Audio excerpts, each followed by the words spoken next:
Hey, how you doing? It's Clayton here from howtodrawcomics.net and the How to Draw Comics Academy. And in this lesson, what we're going to be learning about is how to keep your characters consistent when it comes to drawing them in your comic book sequentials. And this is a problem that a lot of artists run into.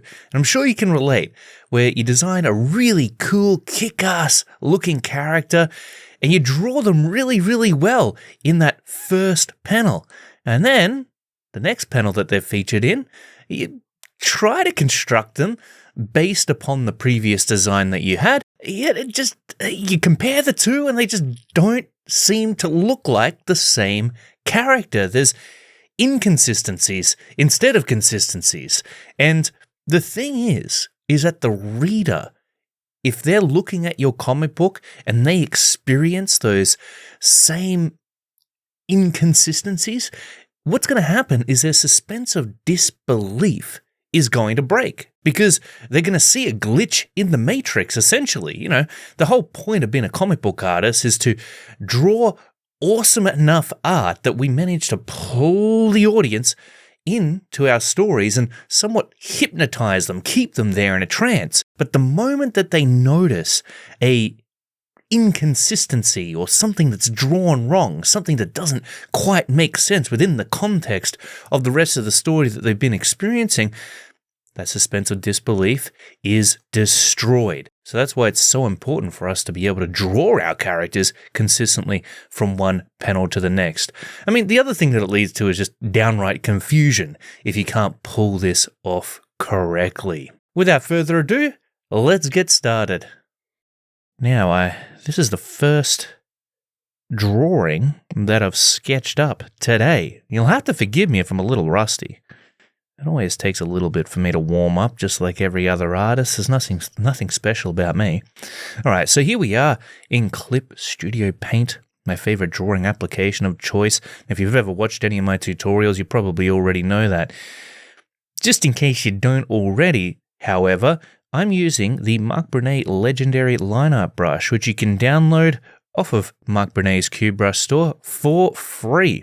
It's a beautiful brush, draws just like a real pencil, except you're working digitally. It's like magic.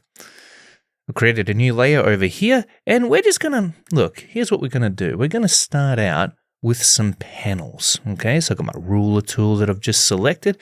We've got figure ruler selected there as well, and now we're going to draw out, we'll do 3 panels up here. How does that sound? 3 panels, and our challenge is going to be, throughout this lesson, to create a character across these panels that looks consistent, all right? And we'll do them from different angles, different distances, and basically go through the entire process, everything that you need to keep in mind.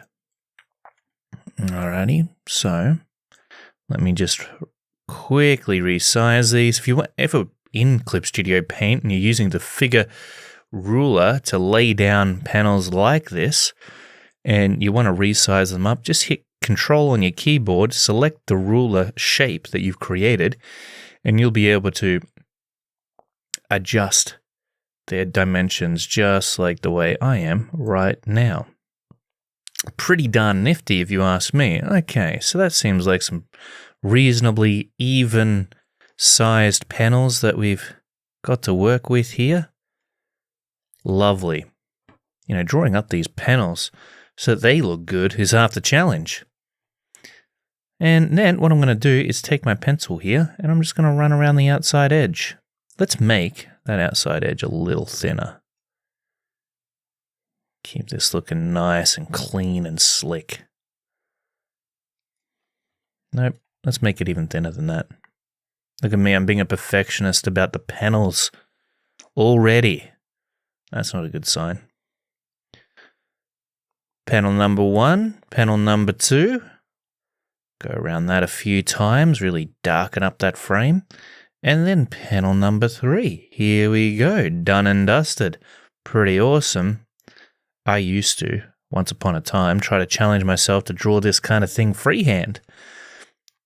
kind of a silly waste of time when you think about it, when you've got these tools at your disposal. You may as well take advantage of them. Okay, now we're going to, we'll leave it at about that distance. You don't want to work too closely ever, really, because that's when you start to lose the perspective of your drawing. I'm not talking about the grid of lines that you'll draw over the top of a scene. I'm talking about the overall macro view of how your illustration is coming together, the composition of it all. I'm going to make a brand new layer here above my panels, so you can switch them on and off. Why do I want to do that? Well, just in case I draw something into these panels that I don't quite like. It'll make it much easier for me to get rid of them, rid of the thing I don't like without hurting the panels. Okay, so the first thing that you really want before you start drawing up anything on a comic book page is what's called a character sheet. So let me see if I can find a really quick example for you of a character sheet, because I actually do have a couple of character sheets that I use for real comic book projects, believe it or not. All right, so I'm just going to come over here on my hard drive, jump into my art folder. Bear with me for just a quick minute. Now, this is I guess you could call it somewhat of a series of character sheets. Okay, it's a little low res, so you'll have to forgive me, but here, I'm going to share the screen. Now, this is a character sheet that I created for a comic book project that is still in the works, in fact. It's a personal one that I'm just trying to find the time to get through. Teaching in the academy, doing classes every week is quite a time-consuming thing. But when I do get back to it, I'm going to be drawing up these characters some more. And what you'll notice is that we've got a few different representations of each of the characters. There's 3 characters in total here, so it's not one character sheet. It's it's fully optimized to feature 3 characters in all. And we've got this king guy, and what you'll notice, it's like a king goblin dude. You can see that I've got a side view representation of his head, a front view representation of his head, and also a sitting down pose, right? So what does this show us? This shows us from 2 different key points of view. We call these orthographical views, okay, 2-dimensional, flat, front-on, side-on views. And then we've got a pose representation of the character that shows a little bit more of his personality, you might say. The personality that he would hold throughout his entire body. And then we've got this guy over here, which is kind of like the king's sidekick. Again, we got these headshots from the front and the side. We don't really have any back shots of the characters, but we really probably would want those if we wanted to reference the back and draw it consistently. And then we've got these ladies down here. So this is a super thorough example of what you'd expect to have for a comic book character sheet. However, it does give us a decent amount to work on. In fact, all you'd really need to keep your characters reasonably consistent is just one key point of view, something that you can reference. That's what a character sheet is. It is something that you can reference that has all the primary details visually represented for that character that you can look at and refer back to as you're drawing them up throughout your comic book. Because the thing is our brain can only hold so much within it at once. And trying to recall every single little detail about a character is just, it's not going to happen, especially when you're sitting there trying to figure out how to draw the thing in the first place. So having that reference there it makes it easier to ensure that your characters do have the consistent design elements incorporated in them that make them look like who they are. And that goes for the proportions of the character, it goes for their design, obviously, but also on top of that, as you can see here in the full body representation of these characters, it goes for their body language too. Believe it or not, we will often, if we're walking down the street and there's someone who we know, will recognize them first and foremost through the way in which they walk, the way in which they hold themselves, their posture, before we recognize them through anything else. So it's a powerful thing that we're talking about here. All right, let's get back to the drawing. Okay, let's get back to the fun stuff. I'm going to go ahead, share my window once more. All right, that's the one we want. Sweet. Okay, brilliant. So, with that in mind, the first panel here is going to represent how our character is going to look across the rest. Ideally, we would have a character sheet that we were working from, but we don't. We're going to create a character from scratch here and use that as our example. So the only question is, what kind of character are we going to create? Should we make a man or a woman? What kind of mood am I in today? Let's go for a female character. Okay, so we're going to draw out like a bust shot of a female character. And I think I'll pull the camera back somewhat just to give us a sort of establishing shot that shows a little bit of the background as well as her overall design. And the thing that I like to do, by the way, when it comes to laying out a comic book panel is I kind of visualize it broken up into thirds just to keep it well composed. Okay, and by that I just mean, all right, we'll draw a third there and a third coming down here. It's kind of where I'm trying to put her head, is on that third line. And then we've got another third there. Now, these should be equal thirds, but as you can see, I'm not very good at cutting the scene up into equal thirds, so I just kind of eyeball it and guess, which, as an artist, you sort of want to do just to keep things fun and creative and interesting. You don't want to always get it right and perfect 100% of the time. Now I'm going to use a very basic football shape to lay in her head.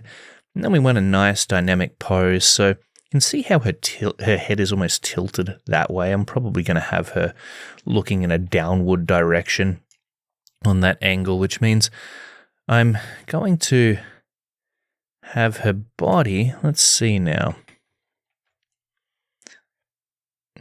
I'll probably have her body, yeah, we'll have it tilted in this direction. You'll notice that the shoulder tilt is angled in the opposite direction to her head there. That creates an instantly dynamic character. Now, this might be a little light for you to see, and that's intentional. We want to draw out our initial sketch lightly. Why is that? Well, it's because there's going to be changes inevitably that we need to make here. And if we've really plowed that lead into the page, then we're going to find that it becomes much more difficult to erase that and start again if we do mess it up. Now, the other reason is, since we're working digitally here, we don't have to worry about plowing lead into the page. It makes it so much easier to draw over the top of. So if I want to refine any of these lines, I can just use a darker line to go over the top. And you'll notice that it's the darker lines really that start popping forward. So work lightly. There's going to be mistakes that you make. In fact, I would say the only way sometimes to come up with an amazing piece of work is to fail your way there. I mean, that's my secret technique, everybody. Okay, so you can see that her hips are actually tilted in an opposing direction to the chest. So we've got a lot of movement here. We've got a nice full rotation. The pelvis is basically rotated in the opposite direction to the head there. So that would say that, no, that suggests that she is leaning on this leg here. So we're going to sketch that out. Again, we're doing this real lightly. I'm keeping it fairly neat, though. Usually I'm a little messier than this. I hope that doesn't come back and bite me in the long run. You know, when I start out too neat, I get reluctant to change things up later on. and that's never a good thing. Now, you'll notice that I'm cropping her lower leg off about, a third of the way up. And that's okay. You can crop any part of the body off out of the panel.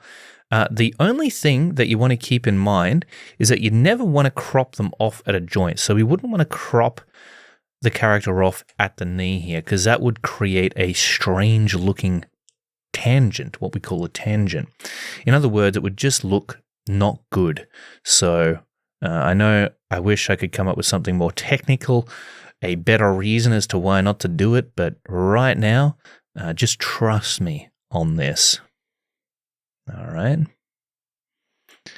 So we're going to lay in this leg here, and I'm adding in these cross contours, okay, these guidelines around the cylindrical form of the legs in order to convey their three-dimensional surface qualities. Okay, it takes them from being a two-dimensional shape to being a three-dimensional shape. Pretty nifty and easy to do. Okay, so we have got the basic torso and legs drawn down for this figure. Awesome. Now, how are we going to increase that bad acidness that I want this female character to have?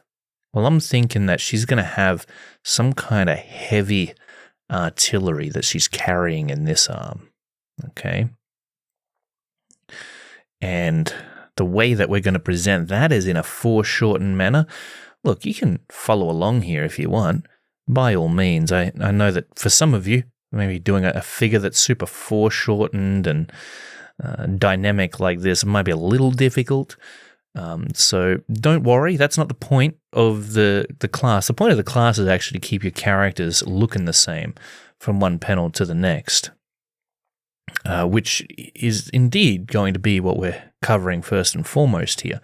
I'm not going to be finishing this character too cleanly, otherwise we'll be here all day. And trust me, as riveting as it sounds to watch me draw all day, it's actually rather boring. So we're going to go through this pretty quickly. I'm going to make sure that it's refined to a state that you can actually tell what's going on. However, we'll try to optimize the process as much as possible. Okay, so that's going to be her arm there. And then I'm going to attach some kind of crazy looking Doom level gun to it. Okay, I am yet to, by the way, check out Doom Dark Ages. I want to. It looks really cool. Right now I'm kind of stuck on Counter-Strike 2. I don't know. I don't know why I play that game, honestly. I get my butt kicked in it all the time. It's like if you ever want to be humbled just for like no reason, boot up Counter-Strike 2 and you will be destroyed pretty much as soon as you get in there.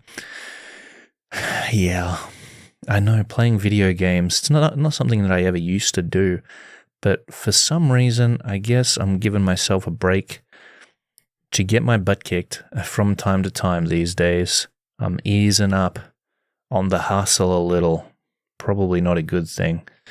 Should probably replace some of that video game playing with actual sleep.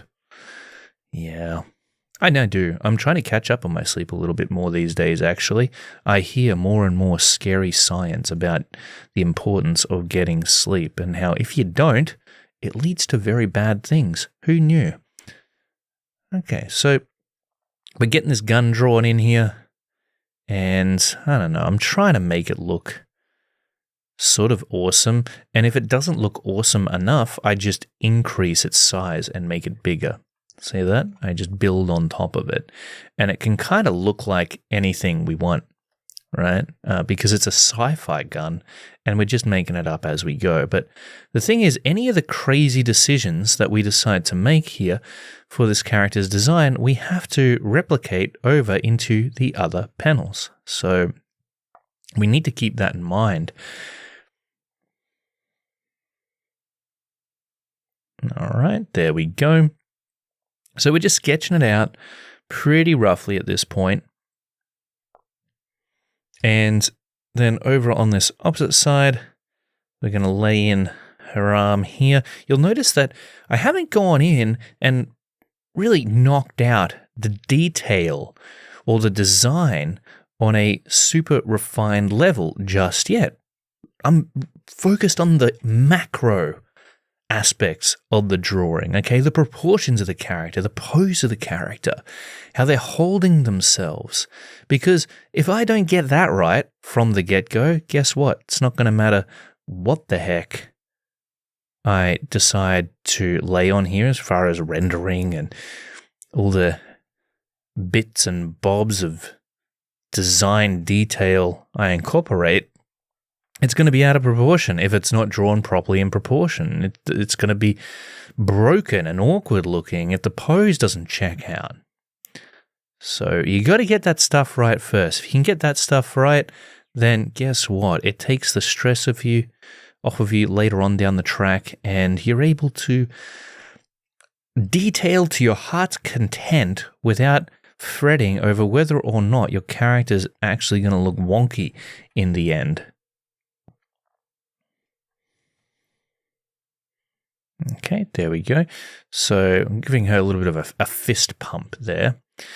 And this is the point at which we start to lay in some of the detail elements. And part of the detail elements, I kind of drop the anatomy of the character into the details. So we're going to go in here and I'm going to draw in her breasts. I know I said breasts. Well, that's a part of the female body. You got to have them in there. At least if you're drawing a regular female character. So, you get to decide what kind of anatomy you want to give your character. That's completely up to you. Whatever works, whatever your preferences are, whatever is going to go with that character's bio and make sense. Okay, so do a little bit of erasing here and there. Just like so. That's looking pretty good. I must be fluking this because, like I said, it's my first sketch that I've drawn today. Usually doesn't work out in quite a smooth manner as what you're seeing here. I expected a lot more awkward moments. But hey, you know what? I must have gotten some of that sleep last night.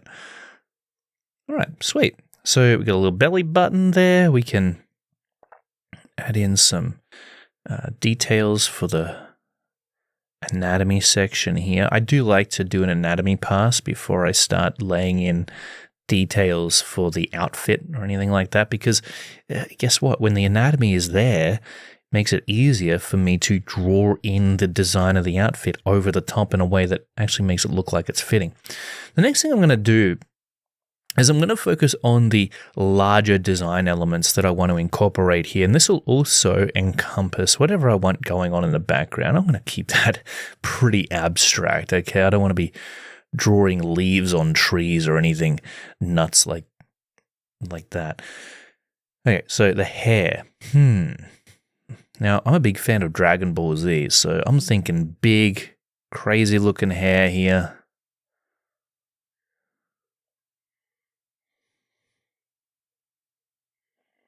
Let's go for a Beasley-esque badass appearance for this lady. Okay, we're going full 80s here. All right, so this hair is obviously going to have to be mimicked in the following panels. I'm going to have it coming out the back there like so. That's pretty cool. Kind of reminds me of Goku a little bit. All right. Sweet.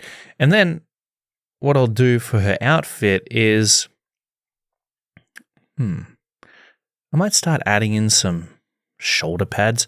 Now, because we're on a little bit of a time limit here, I'm going to try to keep this design fairly simple. So we're going to focus on large shapes with minimal interior detail inside those shapes. I say that now, but you know me. You know me as an artist. I love packing that detail in there. Okay, so we'll go in and maybe add in some spikes. Look at that, beautiful. Now, don't worry, there's going to be an edited version of this lesson, so if you're finding it difficult to actually see what's going on here, I'll be zooming in on this portion because I'm recording it in, 4K, believe it or not. That's the kind of quality I like to deliver to y'all. Alrighty, there we go. Spiky looking shoulder armor. Next up, we're going to create a little bit of a belt thingamabob, and we're mixing this with sci-fi, so there's going to be a bit of a mixer, a sci-fi here. All right, there we go. Going to lay in strap across her chest, and I'm going to have a strap running down her body here. Although, you know what? I kind of want to show a belly button for some reason. I feel like that's an element that I want to have incorporated. So I'm just going to run that strap down to about the top of the rib arch. And these spikes, you know what? I don't think they're sci-fi enough. They're looking a bit too medieval. So see how easy it is for me to just erase those. Didn't put too much time in them. Didn't spend hours getting them 100% perfect. And for good reason. Now, it might even be better to just keep the shoulder pad like this for our example, since we are trying to keep this somewhat timely for the demonstration. All right, sweet.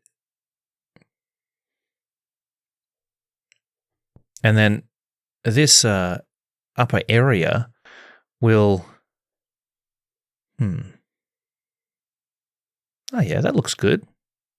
Hey, we're on to something now. Hey, nice. Now, you never know what's going to happen. You just start laying down lines and before you know it, you've got something that works.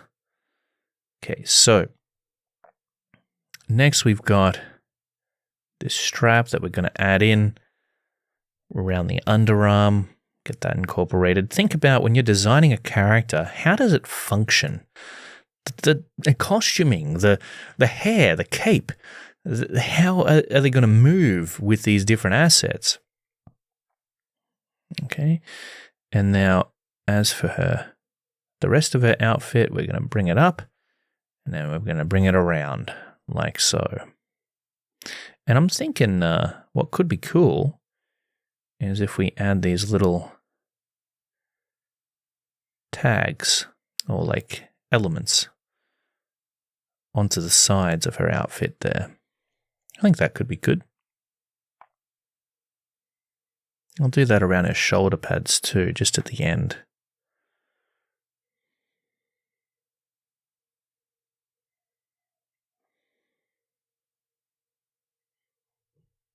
Awesome. And then over on this side, yeah, we'll add in another shoulder pad. We'll make her a symmetrical character. Get my eraser out here, get rid of that, and try to capture the same shape. Hey, it's about that consistency, right? That's the point of this lesson. And we're going to keep working our way down here to her pelvic region. And I'm thinking for this area, we are going to keep it a little asymmetrical. So I'm going to place her belt buckle off to the left-hand side.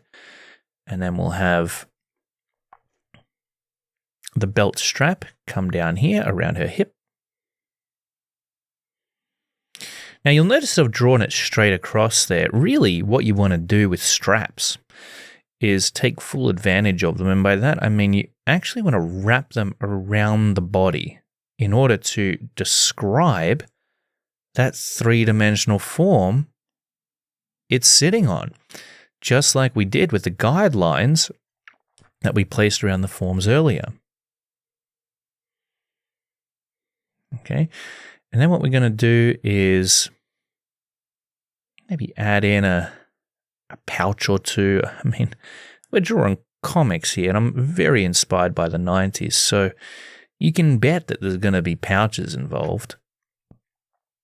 We'll do the same thing over on this side. Put a pouch or two. There we go. Awesome. All right. Are you following along? Maybe. Hopefully. That'd be cool to see what kind of character you came up with. And if you are a member of the How to Draw Comics Academy, I highly encourage you to post your character into the community. And if you want feedback on it, I'd be happy to give you feedback on it. Of course. That's one of the perks of being part of the How to Draw Comics Academy.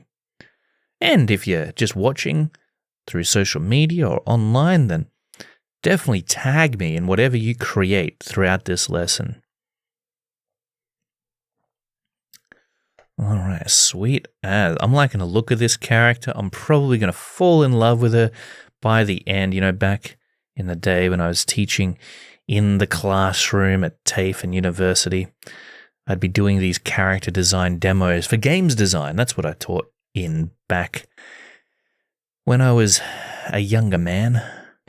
And every single character I demoed for the class, I'd be like, man, I gotta do something with these characters. I gotta make a story out of them, a comic book, a animation, something. Because they would just look so darn cool. Okay, wonderful. So now what we're going to do is I'm going to give her kind of like a skirt of some kind. And this skirt is going to be made of leather, most likely. And what you'll notice is that as I lay it in here, you know what?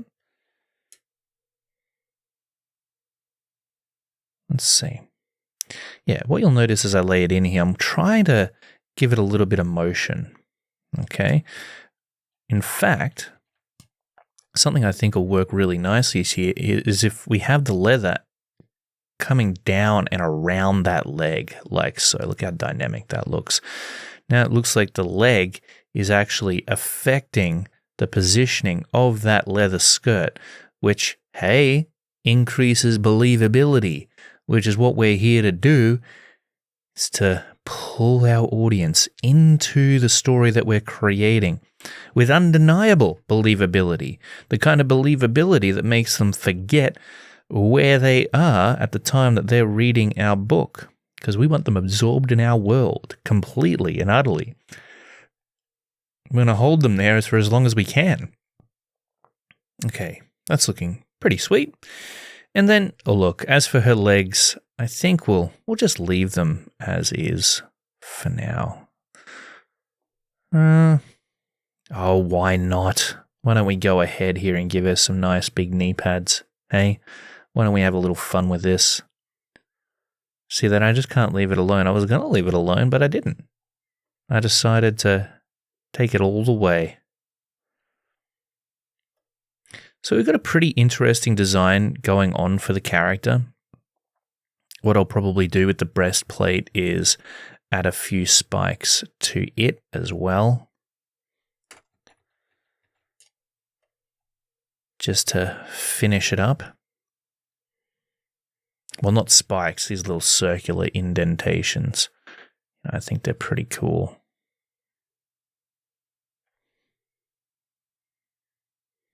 So we'll go in there and incorporate one there, incorporate one here.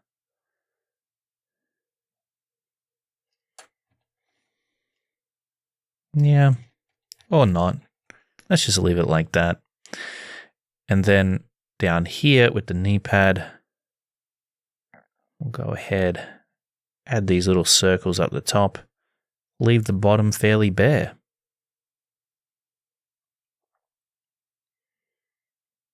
I could probably add a little more dimensionality to that knee pad that's supposed to be moving away from us a little bit more, but hey, let's not be too much of a perfectionist here, Clay. Next, what we're going to do is zoom in on the head. All right, we're going to zoom in on the head because now we have to get up close and personal for the face details. You'll notice here that I've kept it pretty rough around the edges, and I am just going to start drawing in the face on top of this football shape. I'm doing this all on the one layer, by the way. So you can totally do that too. You don't have to do it all on separate layers. I would say that the level of refinement that we're going to be bringing this character to is like a refined sketch. Okay, so not completely polished pencils, but to a level of finished that an inker could take what we've got, an experienced inker, and make something pretty with it. All right, then we're going to draw in the nose. See, the thing is with this football shape, it only needs to represent where the head will roughly be. But then I like to, here's my little secret, I like to draw in the facial features and then just redraw the outside shape of the face around them. And that just enables me to get a face shape down that's going to be complementary to those facial features. But we are going to take a look at the facial proportions in just a minute to make sure that when we draw this character into the next panel, that we're actually drawing her in a way that is going to be consistent with what we've done here. So we can be random, we can be crazy, we can get as creative as we want in this first panel.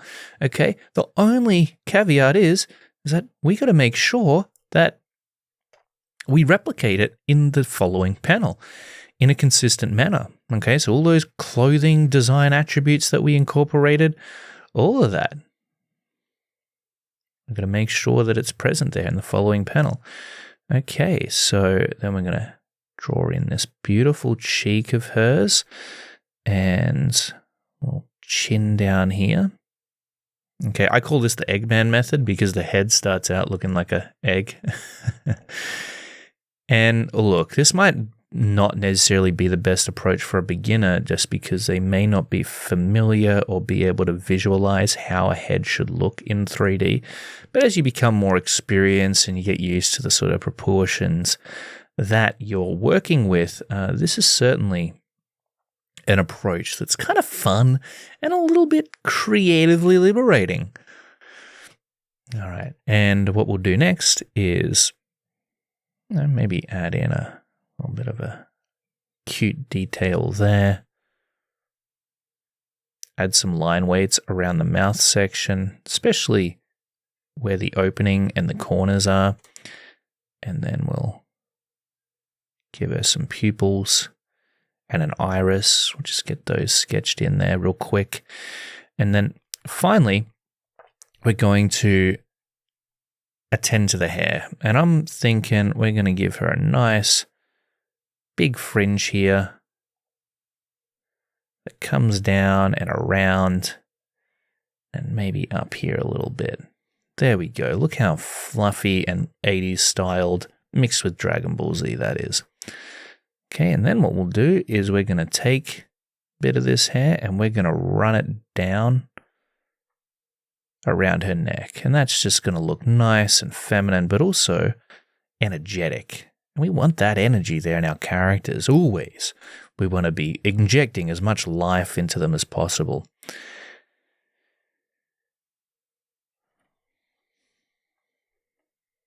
And I'm feeling some instincts here, all right? Now, as an artist, as you practice and draw, you'll start to pick up your own instincts. And my instincts are telling me I want to incorporate a little bit more buffiness within the hair up around this region, which is exactly what I'm doing.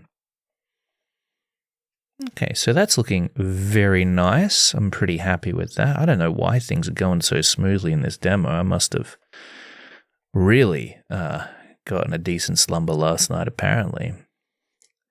Must have been practicing my drawing in my dreams. Okay, sweet. So we're going to zoom out a little more here. And now this is where we refine the character somewhat. Okay, so I'm just going to go over the top real quick. Remember, this is a refined sketch, not a refined masterpiece. that we're drawing out. Again, just for the sake of time. I'm expecting this demo to maybe go for an hour or two. All right, so get comfy, make a coffee if you like, and let's draw some consistent looking characters. And this is how I would typically draw out hair, by the way, and style it. I'll sort of lay down a basic shape, as you'll often hear artists say, and then I'll start trying to figure out how it all molds together. Like, where's this fringe coming from? Is it coming from this section of the hair in the middle? I don't know. I just experiment and I try to figure it out, and eventually it all sort of starts coming together. The message really that I'm trying to get across to you is nobody knows what the heck they're doing as an artist. They just sort of, well, the good ones at least, I think, fumble their way there and end up with something cool. You have to be willing to experiment as an artist, okay? Be willing to mess up and make mistakes. The reality of any illustration you set out to create is that it's going to go through an evolution, a developmental cycle, and you need to be open to developing it indeed. It's not going to look the way that it ultimately ends up being in the end, right at the very beginning. Okay, it's a journey that you're going to go on with your art. So embrace that and know that it doesn't have to be perfect right from the get-go. I mean, my goodness, can you imagine putting that much pressure on yourself right at the start of an illustration? I mean, how the heck are you going to have fun drawing when you're expecting to just be perfect right off the bat? It's not going to happen. It just won't happen. That's not the way that art works, unfortunately. It's just, it's more mystical than that. It's sort of magical. It really is. It comes to you. You kind of have to just be in the moment and go with the flow. Now, you have a plan, you have a direction, but just think about this lady that we've drawn up here.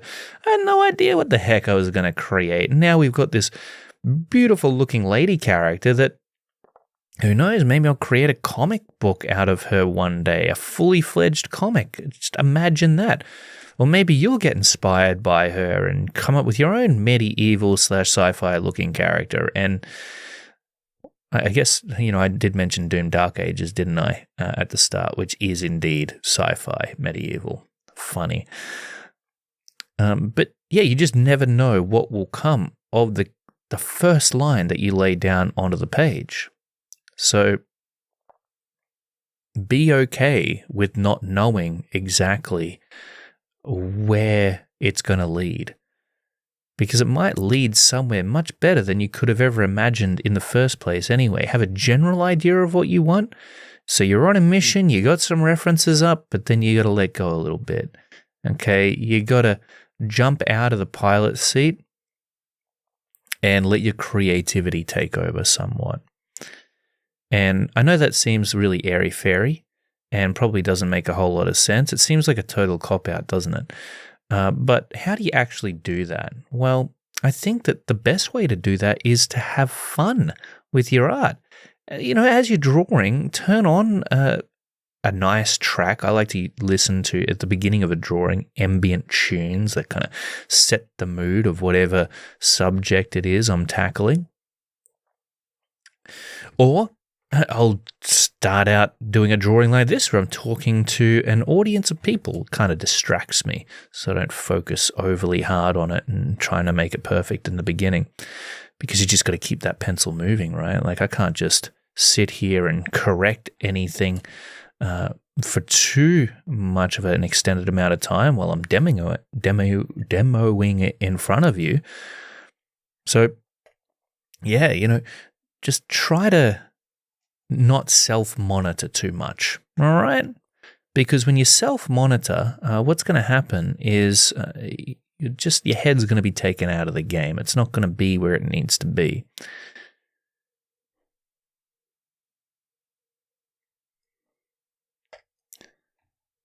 I'm just going around and I'm solidifying this hair. The secret to creating a rough sketch that looks semi-refined is just to get those line weights in there, defining the key areas of the drawing. So I'm getting a few in around the hair here. Maybe this character will become a cast member in the comic book that Corey and I have been talking about, getting our talent together to work on. Alpha City. Yeah, I know. It's another comic book idea by the Barton Bros.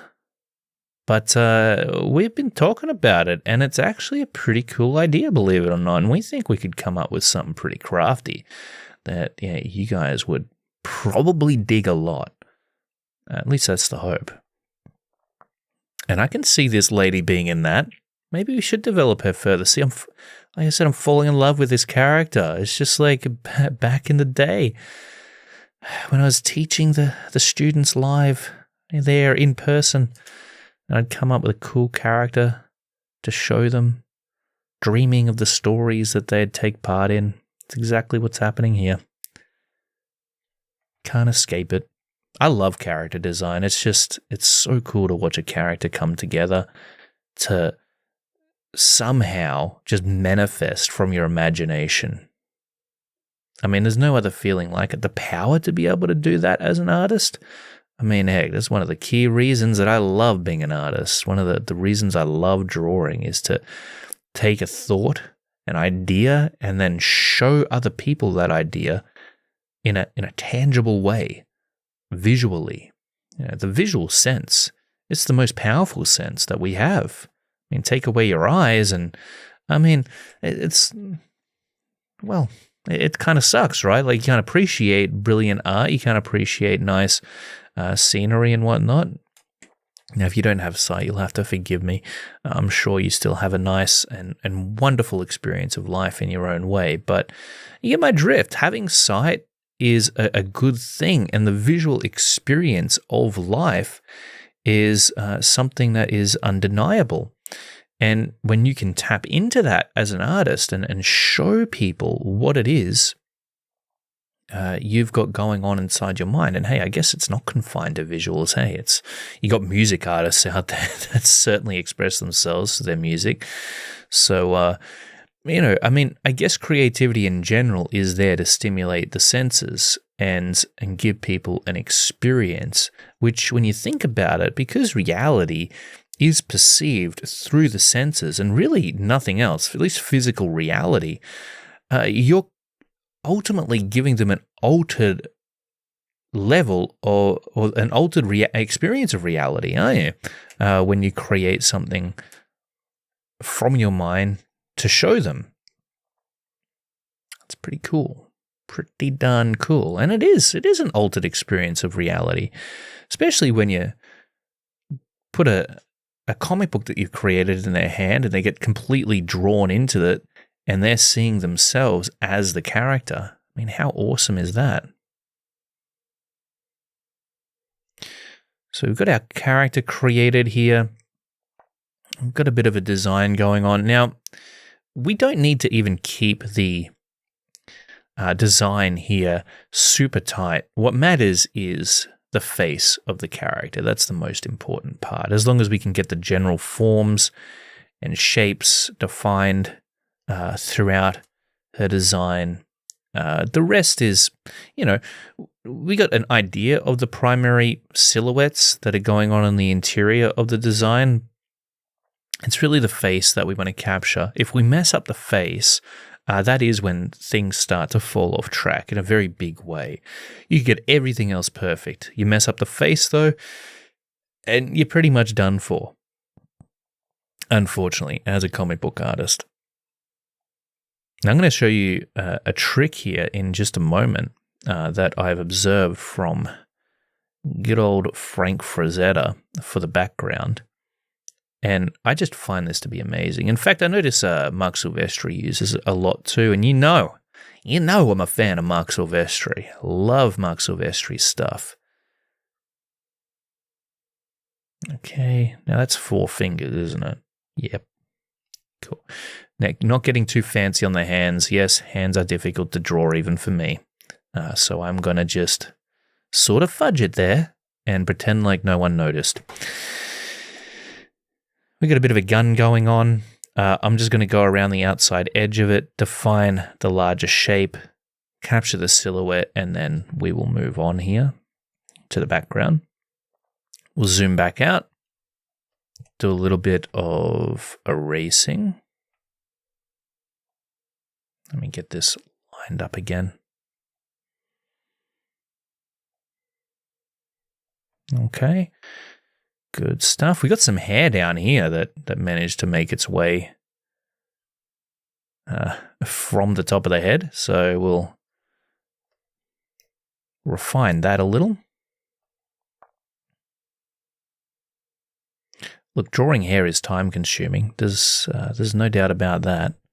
So if you do decide to draw massive hair for your characters, just keep that in mind. Okay, cool. That'll do for her hair.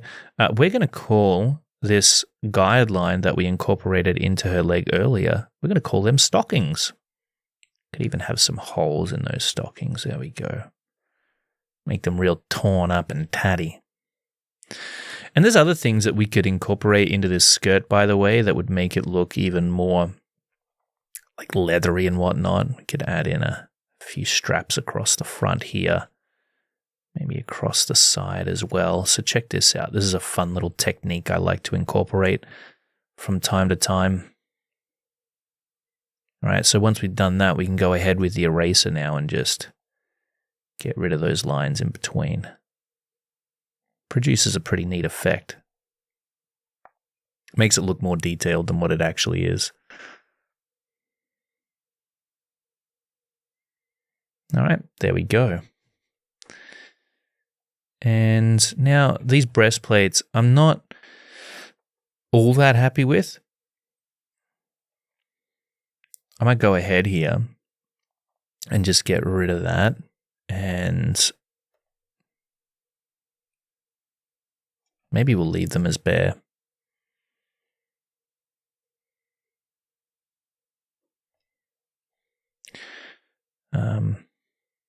We could have a lining up the top, potentially. Yeah, that'll do. How about this? We'll create some more of that stitching effect there that we have going on around the skirt. That could be a cool little contrast in design there. Amid all the metal. Nice one. Then down here, one thing that I like to incorporate into characters sometimes is big boots, especially female characters. So I'll make their bodies nice and delicate looking, but then I'll give them big, crazy like armor. I always find that contrast to be very aesthetically pleasing. In fact, any contrast that you can create for a character is going to be something that draws the attention of the eye. People like it for some reason. People love contrast, whether it's contrast in value, contrast in shape, contrast in anything you set out to draw. So this is going to be fairly ambiguous, the design of the boot. Obviously, if you had to redraw them out, you would want to have a proper idea of what this design entailed. I'm not going to show the boots again in this sequence, so we're just going to do something a little crazy here, okay? Something that looks cool, but doesn't actually make any sense.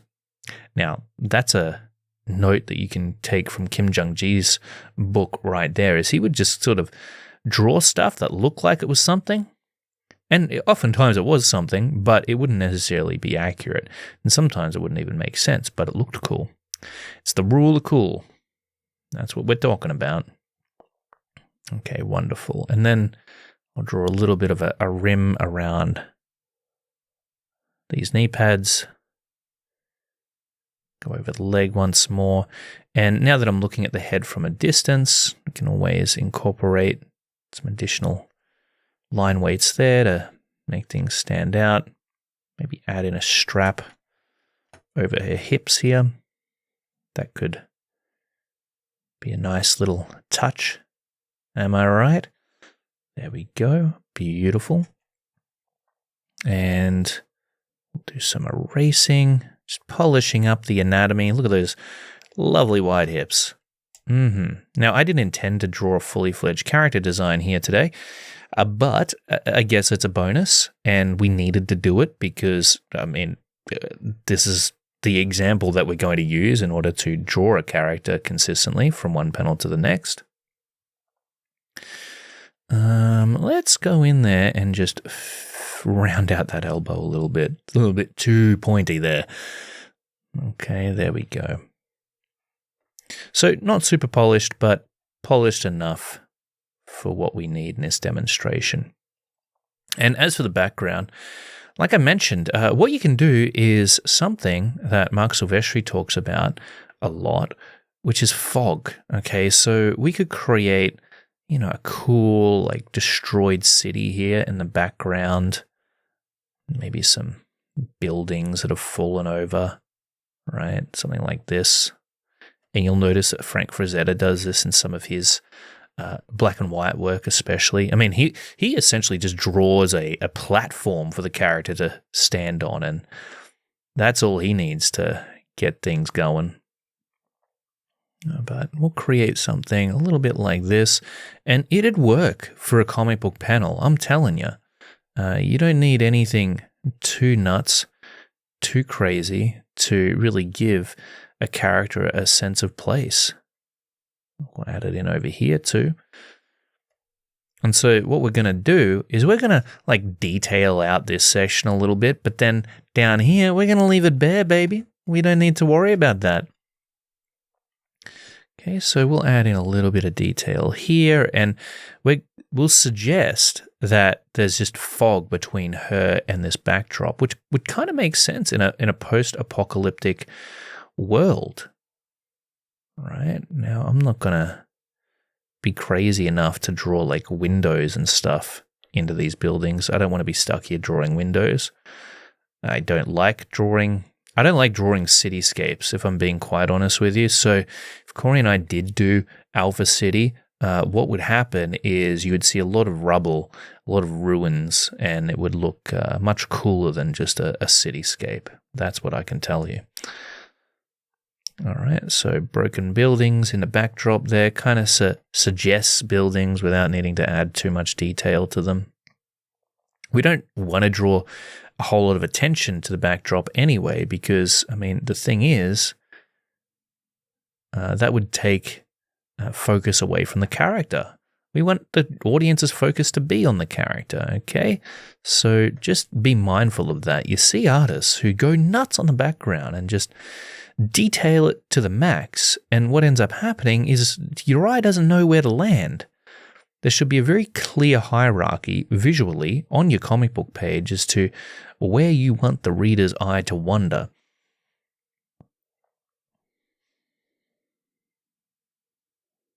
All right, cool. So a little bit of suggested rubble back there. That's all we're going to do. We're not going to make it any fancier than that.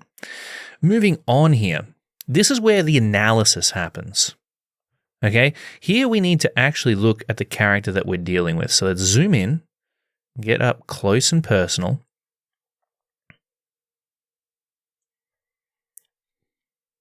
Just going to center this on the screen and take a swig of hot cocoa here. It's important to keep hydrated as you draw, or caffeinated in general, one of the two.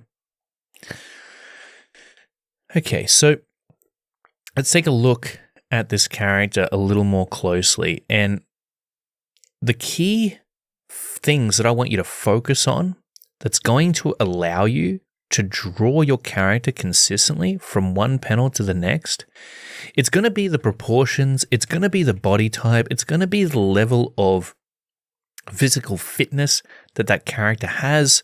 It's going to be their size. It'll be their gesture and their pose, the way they hold themselves. These are things that make a character look consistent from one panel to the next. So let's write some of them down, okay? So we're looking at proportions first and foremost. Proportions. Write this into the fog. proportions, pose. What you're going to notice is everything I'm writing down here are macro considerations. See if I remember how to spell silhouette. I probably don't remember how to spell it, but that silhouette just means shape, okay? Shape of the character's overall design, their hair, their costuming. That needs to be intact.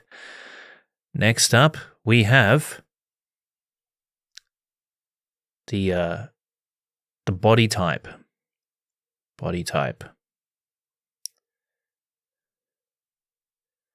Okay. If they're a cushiony character, then you need to draw them cushioned in every panel. If they're ripped and they're bulky, then you need to draw them as ripped and bulky in every panel. If they're skinny, then you need to draw them as skinny in every panel. Does that make sense? And then, of course, finally, design. Design is pretty darn important here. Design. Proportions, body type, pose. These are all to do with the physical body itself.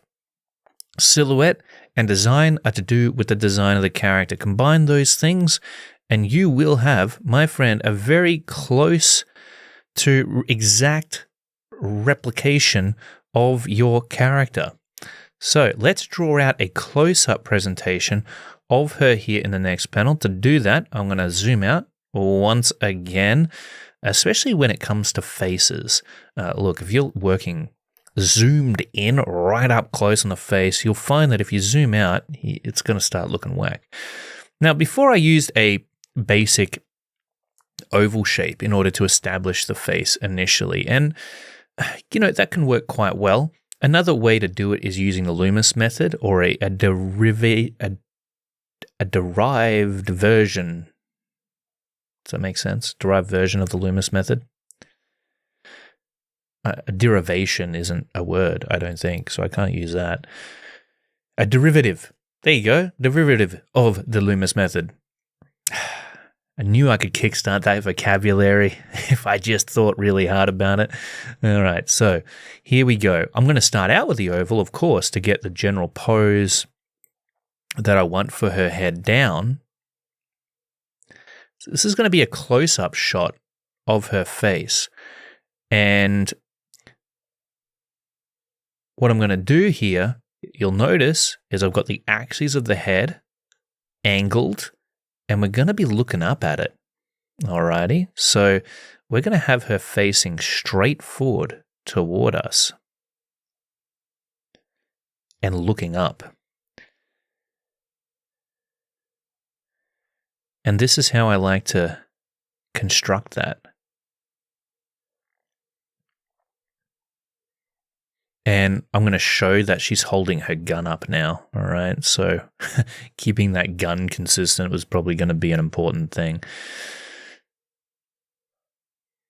So doing a little bit of storytelling here, okay? And because we've already suggested the background, we don't need to worry about it in the next panel, okay? It's because the audience is just going to assume that we're in the same environment. That's the secret no one talks about when it comes to comics, is that you don't have to draw a background in every single panel. Get one good establishing shot in there and you'll be good to go. Okay, next up, we're going to establish the nose. So this is the general proportions. Now, good thing for our character here is that she's got pretty average proportions, right? Well, I mean, idealized. It's the same sort of proportions that probably every idealized character would have throughout this comic book story. And you come up with your own ideal for the proportions of your characters in general. These are the proportions, the heroic proportions that you might see for the protagonist or even the villain. I mean, look at every single superhero comic book out there. They all got the same body shape. They all got the same face shape. And really, all that changes is their color and the hairstyle, and then the design of their actual outfit. So we're lucky here. We really just need to keep in mind the idealized proportions for the face in order to get it looking right. And the way that we break up the face here, so this is our oval, and I'm probably actually going to stick, to be honest with you, this Eggman method for the next headshot. We got the nose here. And taking into consideration that we're looking up at the face now, we're going to move the nose up a little higher. Now, usually what you would find is that between the brow and the bottom of the face, at the chin, we would divide that in half, and that's where we would find the nose positioning. But because we're looking up at the head, we're going to experience a little bit of foreshortening, which means this nose positioning is going to nudge its way up higher, giving us more room, more real estate down here in the bottom section. Now in the bottom section, we usually divide this up into thirds. However, once again, that foreshortening is going to skew those divisions, which means we're going to start the first third here, the next third here, and then that final third is going to be the lowest. Now, we might find that we need to adjust the height of the chin. These are just general guidelines to give us something to work with. But you know what? At the end of the day, you really have to go by eye. You need to know what looks good. And in order to know what looks good, that's going to come through practice and experience, my friend. And there's just no way around that. You got to keep on drawing. You got to do those studies so that you can fill your brain with the information it needs to recognize whether or not something's looking off. The other thing I like to place down, especially when it comes to drawing characters that I'm looking up at, is the cheekbones. Okay, and this just gives me a general idea as to where the front of the face is going to be. Okay, so it's going to be right there. And now it's time to, start drawing in the facial features. Once those are down, we'll draw in the rest of the face around those features, and we're looking at our character here as reference. We're going to pretend that she is the character turnaround sheet, reference sheet that we've come up with to keep everything else consistent. Okay, so let's go ahead and do it. I'm going to draw in the eyes first, and I'm still keeping it pretty loose. Right now, what you're seeing on the screen in front of you is me judging exactly how low these eyes need to come. Now, she's got pretty, long eyes in terms of the horizontal plane. So we're going to bring them over like this. And they're quite narrow, you'll notice. So what I want to do is capture the size of her eyes here. And there's not a measuring stick that I can use for that. I can't pull out a ruler and do some kind of crazy mathematical equation in order to get the exact sizing of her eyes that are needed to make them look right. I need to use my eyes to do that. So I'm referencing her. I'm looking over at her right now. I'm looking at this face.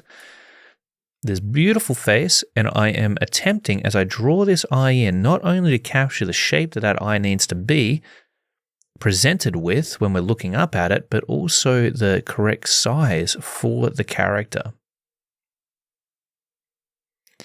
And the size of the eye and how large it looks is ultimately going to come down to how much makeup we place around it, because the more mascara a character is wearing, okay, the thicker the outline is around the opening of the eye, the larger that eye is going to look. That's why women wear eyeliner in the first place. And if you're a man and you wore eyeliner, then you'd get the same effect, okay? You'd start noticing that people pay more attention to your eyes, certainly. So that's what makeup does, in fact, is it draws attention to oftentimes the most expressive facial features. So the eyes and the lips. That's where you get lipstick and why you get mascara and eyeliner. And then, the foundation and whatnot, that gets rid of everything else around those facial features so that even more attention is drawn to them. All right. So now we need to ask ourselves, well, what kind of emotion are we trying to show here? Is she still being mean and badass, or has she noticed something that's kind of freaking her out a little bit? So now I need to think about the expression that I'm going to give her and make sure that it looks like the expression this character is actually making. Okay, so we need to recognize that when we're looking up at a character, that the eyebrows are going to be raised off of the eyes. Okay. So that underside plane of the brow, it extends itself, the roof. We could call it the roof that sits over the top of the eyes. And one of the ways that you can do that is you can create a line that runs up and then around in order to determine where you feel those eyebrows should sit and what kind of shape they're going to be. I just invented that right there, so I don't know if it's going to work, but let's see, huh? All right, so I do want the eyebrows to be still kind of angry looking. I'm loosely sketching them in as I work here. So let's go ahead and get those drawn. Now, she's got very thin eyebrows in our initial design, so we need to maintain that in this representation of her face. Okay, thin eyebrows. We give her thick eyebrows here, what's going to happen? The audience is going to go, who's this character with thick eyebrows and the same hairstyle as the character we saw before? They're not going to recognize it, or they have a chance of not recognizing it as the same person.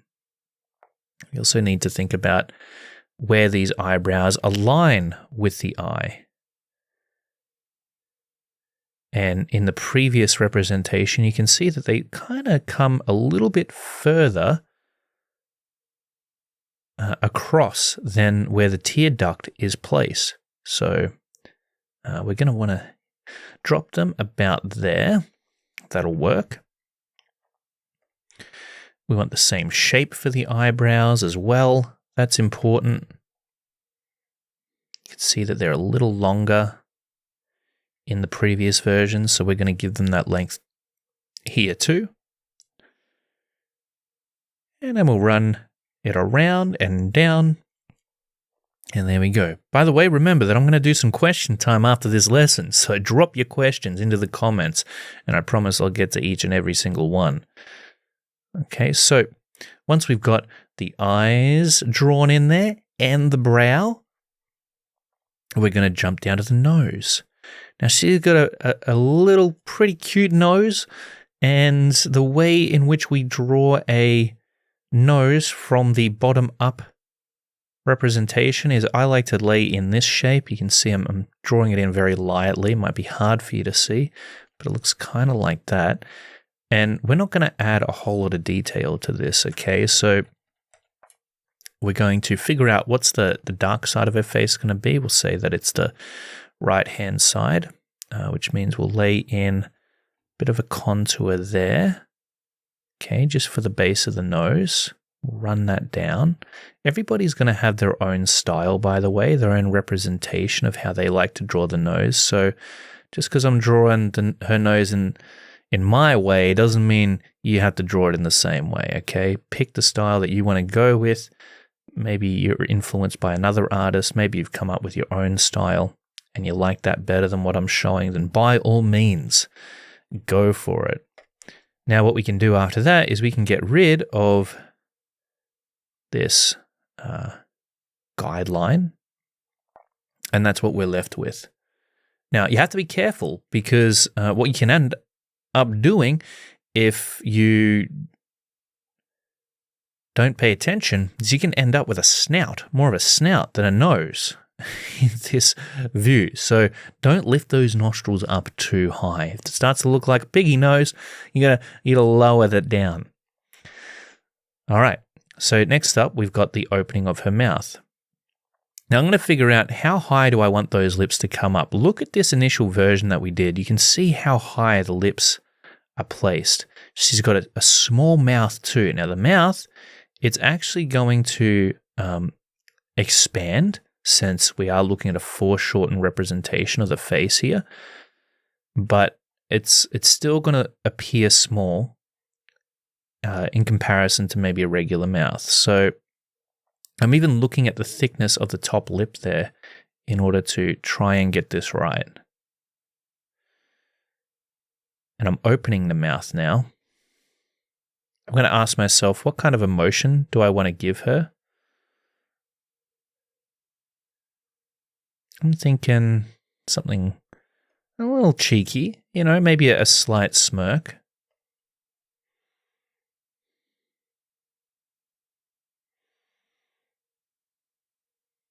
So we'll curl up the corners of the mouth somewhat. And you can see that roughly looks like the the size her mouth needs to be. Now, I may go in there and I might tweak it and adjust it just to make sure that's the case.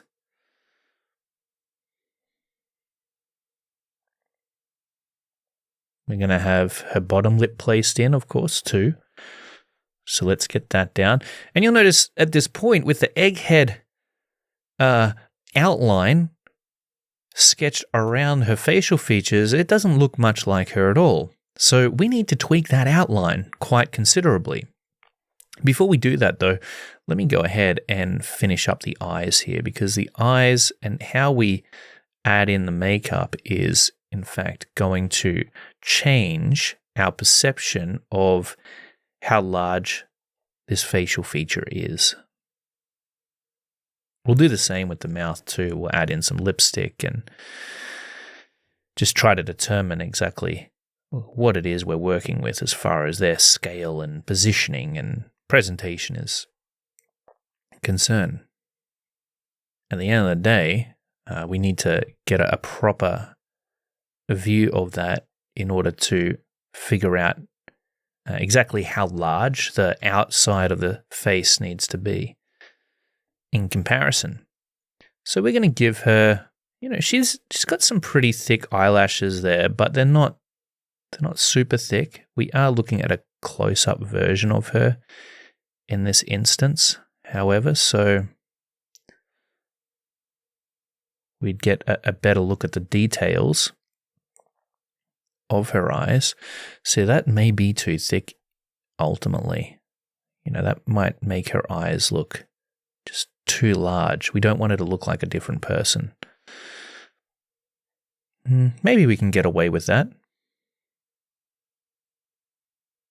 So you can see the considerations that I'm making here in order to get her to look right. I'm really trying to ensure that we're getting the measurements and the design elements and the look of every single aspect of her face and soon the face shape correct. You'll notice that this eye is looking much larger than the other eye, so we're going to fix that. See how quickly things can run off track. This is why you got to be observant as you're working. You do have to, as well as having fun with it all and being in the flow and all that other stuff that I was preaching earlier on, you do have to look at your art with a critical eye if you want to get the accuracy in there, because things can run off track, and sometimes that's not what you want. Okay, so are these eyes looking like the eyes in the initial drawing that we created of her? What I'm going to do is I'm going to flip the canvas real quick here and just sort of get another perspective on it. I like to flip the canvas a decent amount when I'm drawing because I know that I need it, and what it does is it allows you to be able to perceive the artwork with a fresh set of eyes without needing to be a different person or walk away from it for any extended length of time, which is really the only other ways to get a proper understanding of whether or not you're suffering from tunnel vision. Okay, so what we're going to do next is just pull out this eyebrow a little further.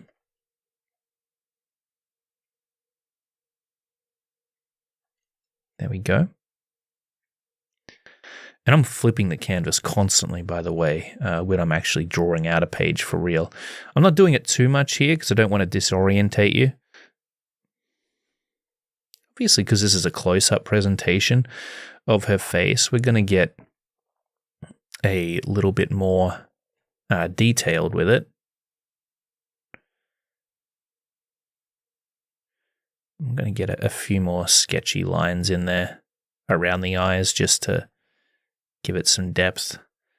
And let's see now. I might also extend just the end of that eye. Tiny amount. All right. You'll notice she has these little kind of rendering underneath her eyes there. So we'll get that drawn in. like so. And then we're going to switch back. I'm going to select her mouth here and in fact raise it. So I'm using the move tool right now in order to just nudge that up against the nose. Believe it or not, what you'll find is there are some angles of the head that you can observe it on, which will cause the nose to be up the top, like protruding beyond the top of the head. So that's how crazy it can get. Okay, now as I was saying before, what we want to do next is reshape the face around the facial features, because she certainly doesn't look like the character she's supposed to be just yet. The first thing that we're going to determine here is, well, looking at her face, we know that there's going to be an extension of the chin. So taking that into account, I'm going to place it around about there, the chin. Now we have to also keep in mind the changes that are going to be made to the form of the jaw as it is positioned in the bottom-up view. I'm going to come over here and start drawing out the side of her face. I'm going to erase around it like so. Okay, so that this isn't distracting us. Especially these cheekbone areas could really like skew our perception of how the face is looking. I'm going to go ahead here and adjust the eye some more. Still feel like that's a little bit off.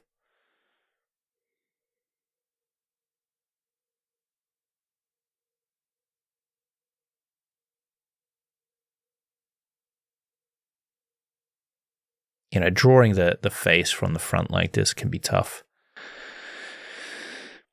Okay. Oh, the other thing that we want to do before we get into the actual face shape is add in some rendering for the lips, because remember that that's going to darken the lips up and create more contrast for them, which may make them look larger.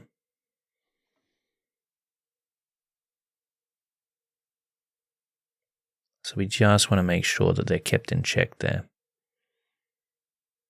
Okay.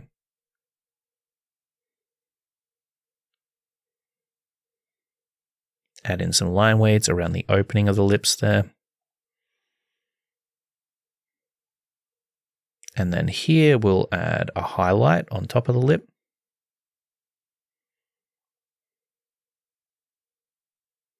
Get some rendering placed down.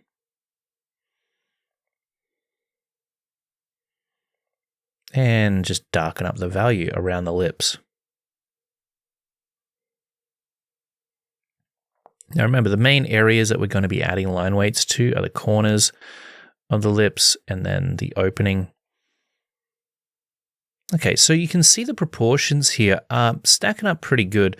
As long as I can get this symmetry right, we'll probably be set for the eyes. All right, that's looking good. Now we just got to get that face shape happening. So let's go ahead and do that. Now you can see her chin's quite pointy. And we need to, what we need to do here is an estimation. Okay, we need to look at the angle that the face is on, judge exactly how much foreshortening is going to be applied to it. In other words, how much the bottom of the face is going to expand in comparison with the top of the face, and then take that pointy little chin and guess how much it's going to scale up as a result. And I'm going to say about this much. And I'm going to take it back to the corners of the jaw here and lay in the side of the face. Now the corners of the jaw are going to drop. If you're looking at the head from the front here, and I'm just going to draw up something real simple here. You know, let's say that that's the head, just looking straight ahead. And this is our eye looking at the head. You can see that the positioning of the corner of the jaw and the chin, as our eye are looking at it, are where they are. And if we adjust that face to now be looking, let's say, upward like this, what you're going to notice is, well, check that out, right? We're still looking at it, but now the positioning of the corners of the jaw are actually lower than the front of the chin. Do you see that? So in this instance, in this pose, the chin is lower and the corners of the jaw are higher. However, when we start to tilt the head up, especially in those more extreme tilted positions, we find that the chin actually raises higher than the corners of the jaw. Pretty nuts, I know. Try to wrap your head around that. Okay, so that's what we need to account for here as we're laying in her face. We're going to draw an imaginary line across here to align the corners of the jaw. And one nifty little thing we might want to do as we're attempting that particular action is just flip the canvas around. This is going to help with symmetry in a big way. Okay, there we go.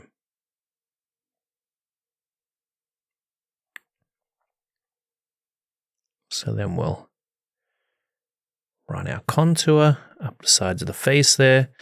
And that's pretty much the character's face drawn in. What we can do is get rid of some of these construction lines here. And that's not bad, right? Now, once we integrate the hair, it's going to look a heck of a lot like her, in fact. So let's first just go back to these eyebrows and get those rendered out.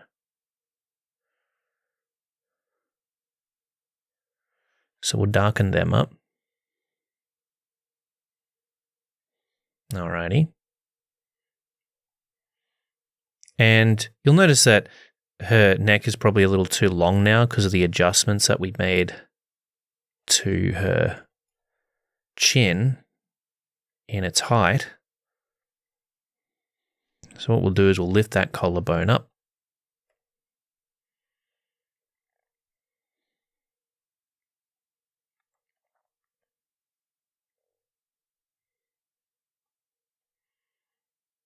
There we go.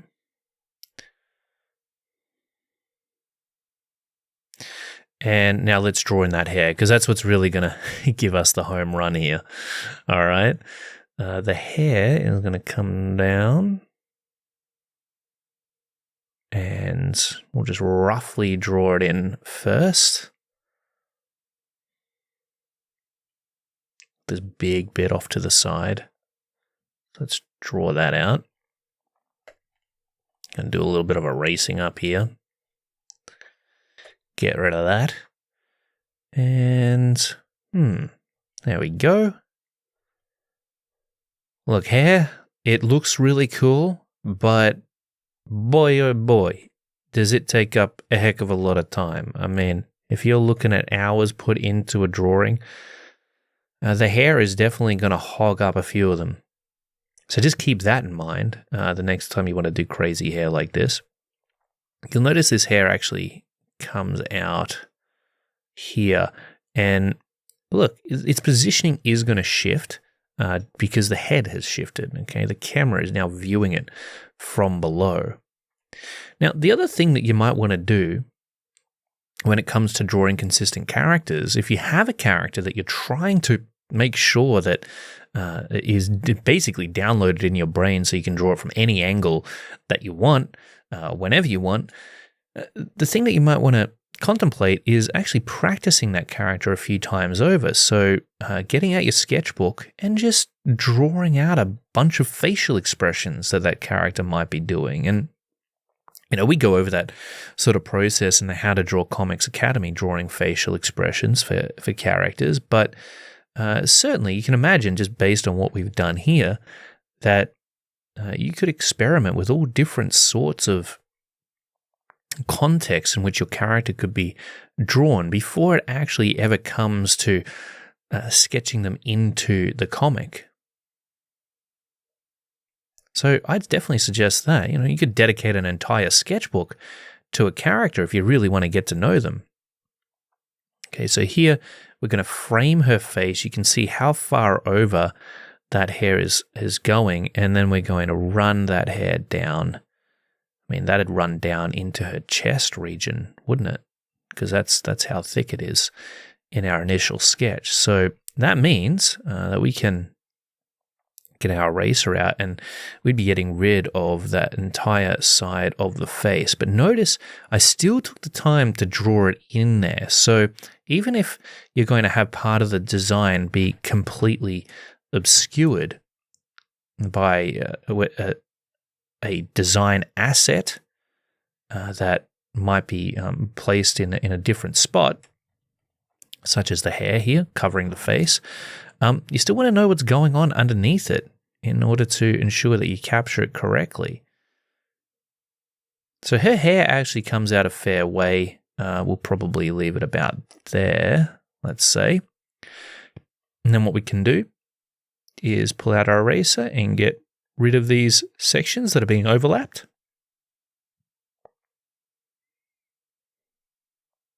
Run over the top of it with our brush again, refine it, make sure it's nice and clean, and then we're going to go in behind her and add in that fancy looking hairdo. And now her ears are going to probably be visible on this side, or well, one of them anyway. And what's going to happen in this bottom up position is the top of the ear is going to drop. And so will the bottom of the ear. So it's going to be, let's see, how much is it going to drop by? Probably be placed down here, I reckon. So you're about to see how an ear is drawn from the bottom up perspective in the front view. It's going to look a little bit like that. Okay. There you go. So we draw in the hair behind her, and I don't know, like her neck is fairly thick actually, but I think it kind of works for the character. Like we're drawing a warrior woman here. Let's bring it in a bit more though, nonetheless.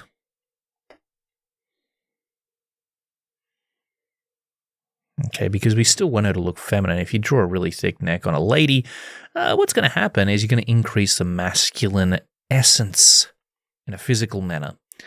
And that's fine if you want that. You know, big trapezius muscles will also do the same thing. So just be careful of it, I guess, and really ask yourself, is this what I want for my character? I've decided that I don't necessarily want that, so I'm going to go in here and make the neck a little thinner because otherwise it might start to look like a different style to the character that we drew initially, and we don't necessarily want that. All right, there we go. That pretty much fixes it. And we're going to work in this mirrored representation for a tiny bit. May as well. It's good to work in both views, I think, personally. The other really cool thing that you could do here potentially is have some strands of hair, coming across like that. I don't think we'll do that, although it is an option. But I sort of want to see her face in full. I don't want to hide it. Then we simply go over the top, add in a few more details. You'll notice I haven't really needed to zoom in on this one, just because the presentation of her head is already so large, right? So we can see all the details that we need to see. Don't zoom in unless you really need to, and certainly not before the final stages of the process.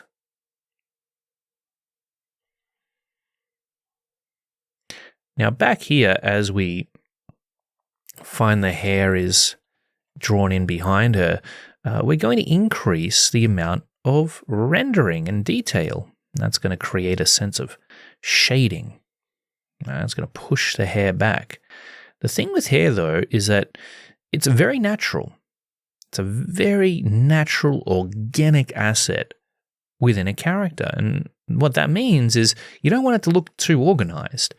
And if you make each of these clumps of hair that we've broken up all the same thickness, what's going to happen is it's going to look artificial. It's going to look plastic. It's not going to look real. It's not going to look convincing. And we're all about the convincing when it comes to our comic book art.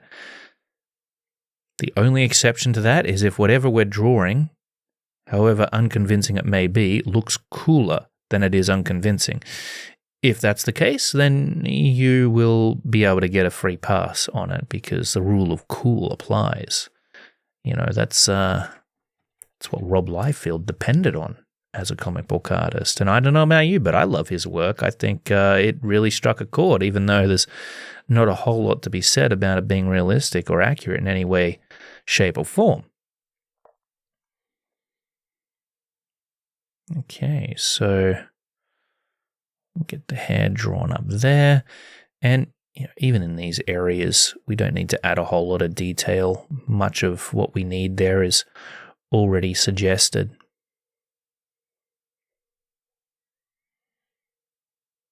Okay, get in a little bit more rendering there. Should we break it up down the bottom here? I mean, we could. We're in a close-up view of her, so why don't we go ahead and do that? Get this chunk of hair drawn in there.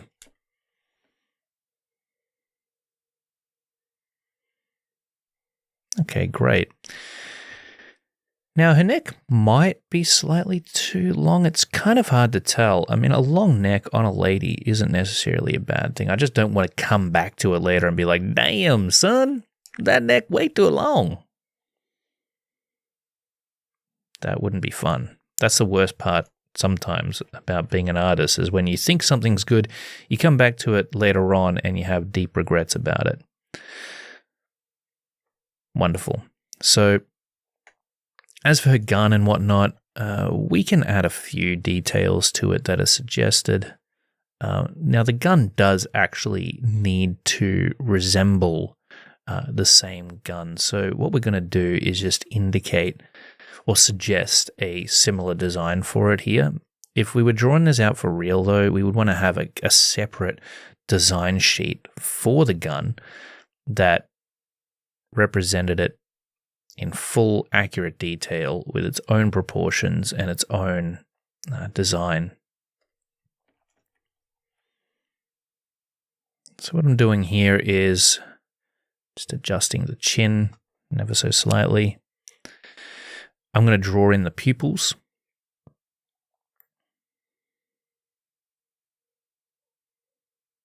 And the iris of her eyes. Going to make them nice and big. There we go. Pupil and iris number 1. Pupil and iris number 2. Wow, that actually, I can never draw eyes from this angle very well, but for some reason, again, today I'm just having good luck. Thank goodness for that. We can even add in a little bit of rendering. Or is that being too ambitious? I don't know. Let's not ruin it with rendering. Let's leave it as is. Okay. So there we go. That's the character. Now we have to ask ourselves, does this look like the same character? Well, maybe once we get this strap in around the top of her chest, it might look like her some more. But you judge for yourself. Did we nail it? Did we get her right? I feel like we did. I feel like this feels like the same character. We got the proportions fairly correct. We got the shape of her features incorporated in there in a way that feels like her.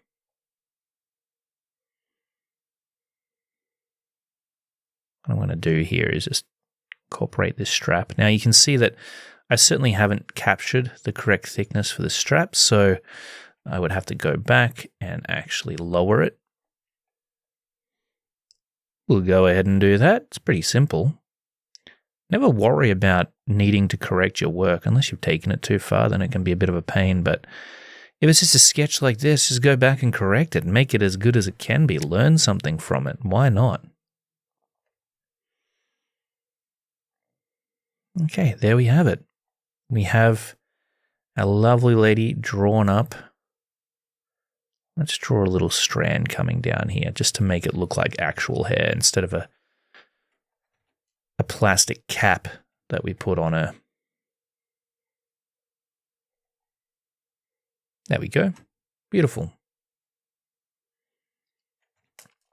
So for this final panel, let's see, what are we going to draw up here? Let's add some scratches and scrapes under this. See how almost immediately that looks like a solid object now? Isn't that neat? Do the same thing with our belt here. Look at this little trick of mine. Boom. Pretty fast and easy to make something look grungy. Okay, so in this final panel, what we're going to do is like a side view shot of her. And just to save time, what we might do is a bit of a close-up, okay, on the face. Because, like I said, it's really about capturing the same face from one panel to the next. So we'll do like a mid-range shot. It won't be a super close-up like the one we just did, but it'll be about, maybe we should do a bust shot. Okay, how fun would that be? So this is going to be a side view of her, and hey, let's do it from the top down this time around. All right, I'm going to move this over here so I can see it a bit better. Again, I'll crop this in the edited lesson so it's all centered nicely on the screen, and you'll be able to catch that either on the channel here or on the How to Draw Comics Academy. By the way, you can download all of these lessons and keep them in the How to Draw Comics Academy if that's something that interests you. Watch them wherever, whenever you want on the device of your choosing. But let's get back to the tutorial. Okay, so again, we're going to view her from the top down. So we're going to start out with that egg shape. And I'm thinking we'll have the egg shape tilted in a downward direction. So we're looking at her head from the side, but it's tilted down. This is the side of her head. That's what I'm representing there. So that'll be roughly where her ear sits. Look how basic I keep it. I mean, can you draw an egg with a circle in the middle of it? Looks a bit like a donut, doesn't it? Now I feel like donuts. Not good to have donuts when you're a 35-year-old man, because boy, oh boy, do they just... I used to eat as many donuts as I wanted, and it never affected me physically in any way. But now, it's like those donuts become a part of me. It's like I'll gain an extra donut of weight just by eating a donut. It's nuts. And then I can't get rid of it. It's a real problem. Okay, so once we've got the head drawn in there, we're going to lay in the body. So check this out. See how lightly I'm drawing this in? I keep it wispy, real wispy.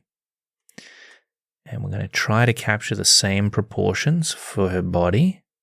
All right, that's looking nice. Once again, I've done all of these images on one layer. So when I say that the drawing process is a developmental one, I mean that. Like, we can start out with something as basic as this, as nasty looking and weird and strange and amorphous as this, and turn it into a fully fledged comic book illustration by the end. I mean, it's pretty neat, really, when you think about it. Okay, so this is going to be a 3/4 representation of her body. And this will be her shoulder here. I wanted to get the shoulder in there, because, I mean, she's got this really cool giant shoulder armor. We don't want to waste that opportunity to show that. And then we've got her neck that we're going to place down there, like so. Wow, that looks a little bit too much like a man's neck there. Let's tone that back to about there. Great.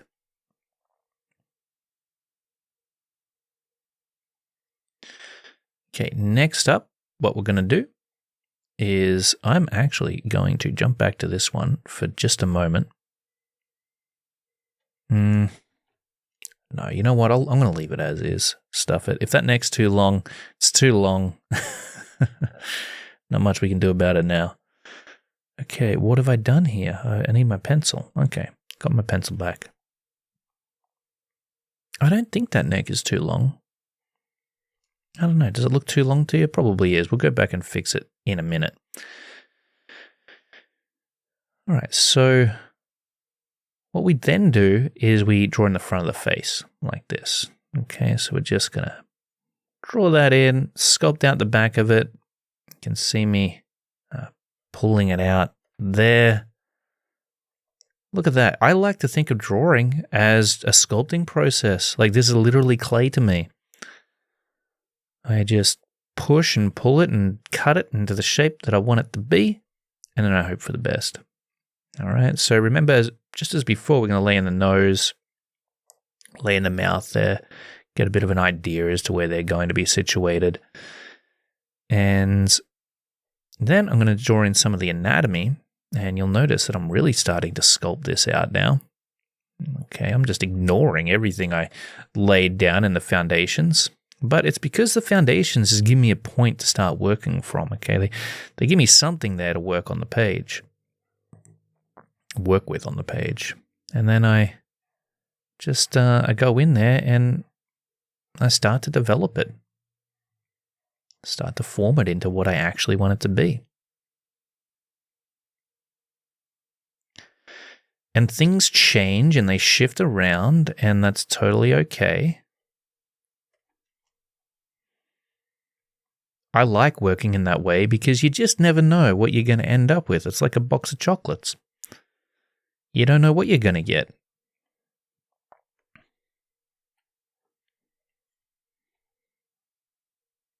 And I don't know about you, but when I know exactly what I'm going to get with my art, that kind of makes it more boring in a sense.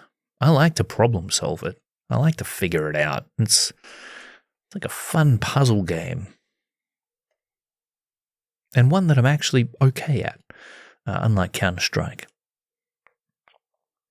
All right, so this will be the shoulders, okay? And what I'm going to do before I add in that crazy armor is I'm going to get the general shoulder form in there first, and then the arm. Okay, notice I'm adding in those cross contours to give me an idea as to how that arm is going to look as a three-dimensional form instead of just a two-dimensional shape. And voila, there we go. Done and dusted. Now around here, let's see. We could come in and add the shoulder on that side too. I am asking myself, are the breasts too big in comparison to the original design that I had? Now, you know, the interesting thing is these days, I'm not out there to try and draw huge, gigantic breasts. I mean, that's just a personal preference for me. I've found that sometimes the best aesthetic appeal is sort of somewhere in between, you know? I mean, that's just my thoughts on the old topic of the female form. As for guys, I completely disagree. I think exaggerate them to the max. Make their pecs gigantic. Make their deltoids bussin'. And, make them as crazy large as you possibly can. That's my motto. But everybody's got their own physical preferences for the characters that they draw. You just got to figure out what works for you. Right now, my focus is on trying to make sure that I look at her overall body and keep the physical characteristics that make it look the way it looks intact on this presentation.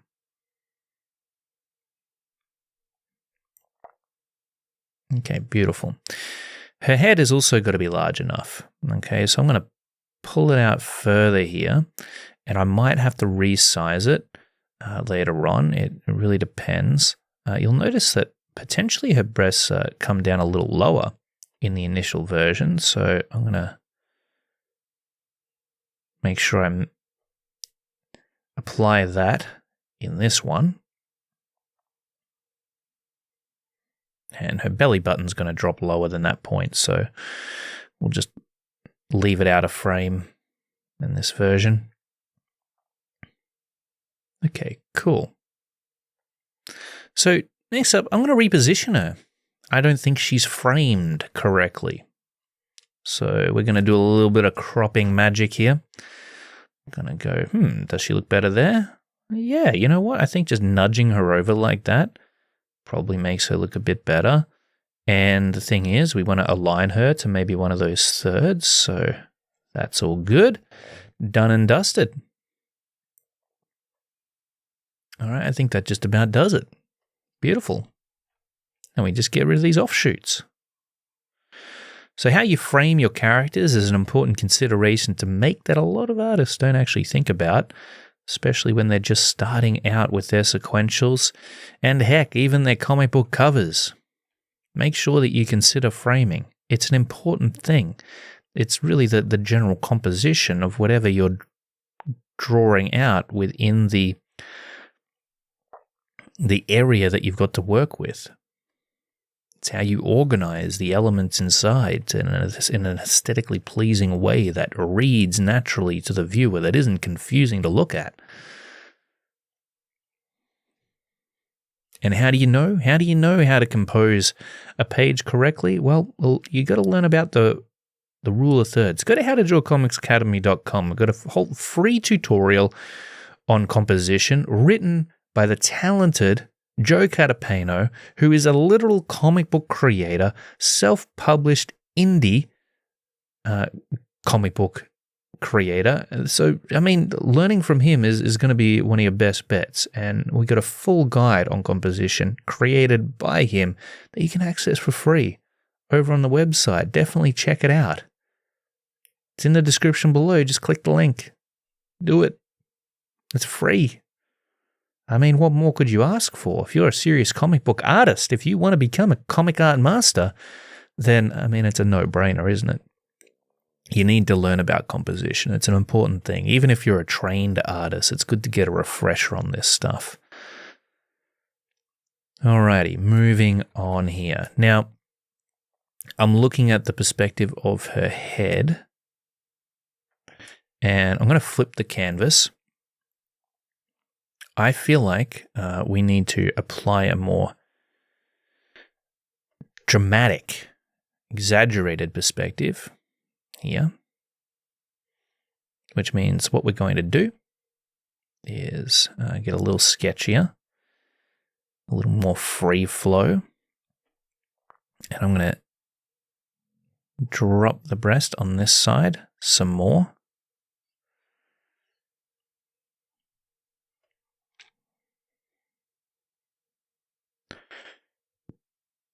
Because we're looking down on top of her chest here, right? We need to really present that in a way that works.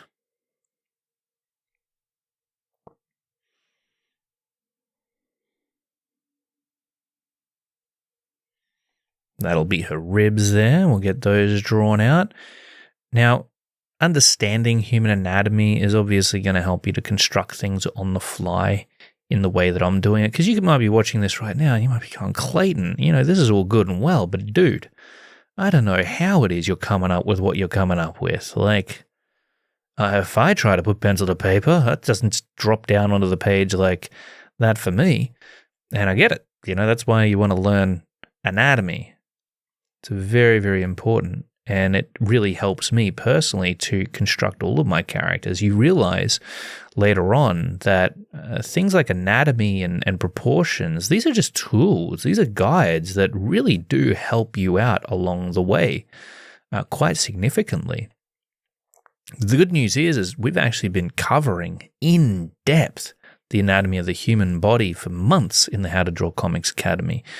And we've just wrapped up almost wrapped up actually, the torso series. We broke down each and every part of the human body in the torso region, the pelvis, the thorax, the midsection, the abs. You know, how many people want to draw kick-ass looking abs for their characters? We broke it all down in the most comprehensive manner that probably anyone else ever has in an online course.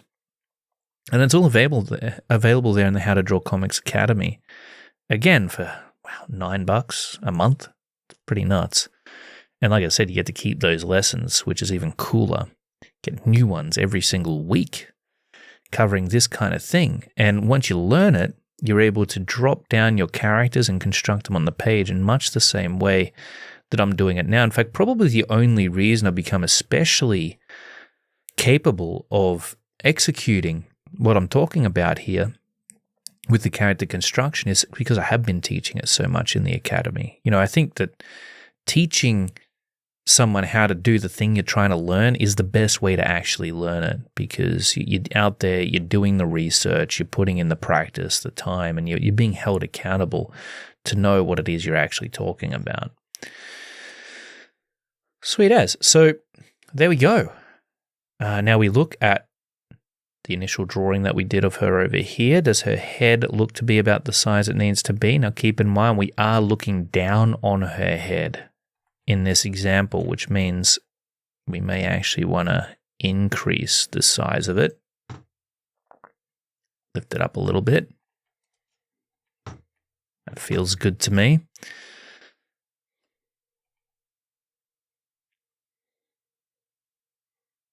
Okay, great.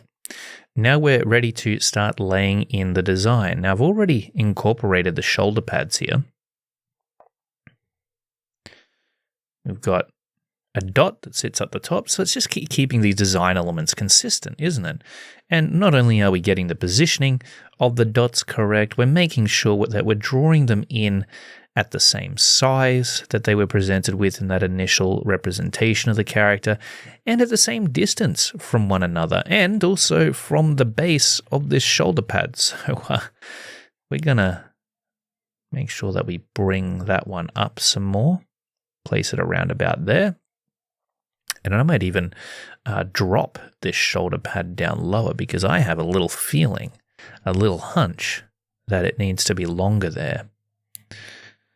Brilliant.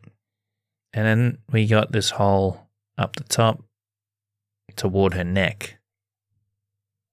Once that's all in, we can simply go around the outside edge, add in that framing. I'm being pretty sketchy with it. I'm getting quick. We're going to wrap this up in no time flat. I'm fully warmed up now, so we're going to speed through this.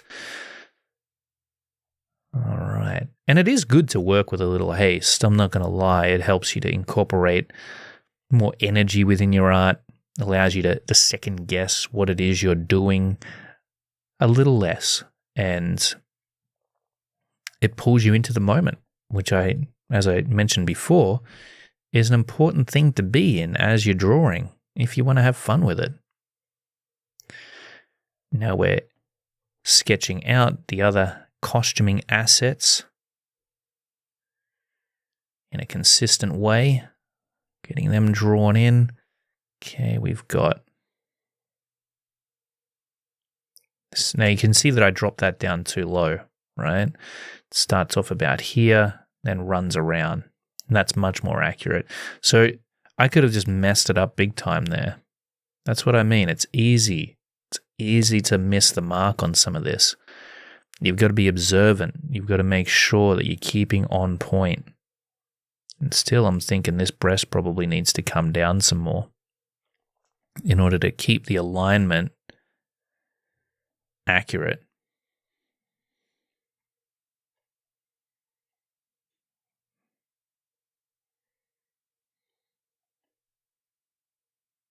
Okay, there we go.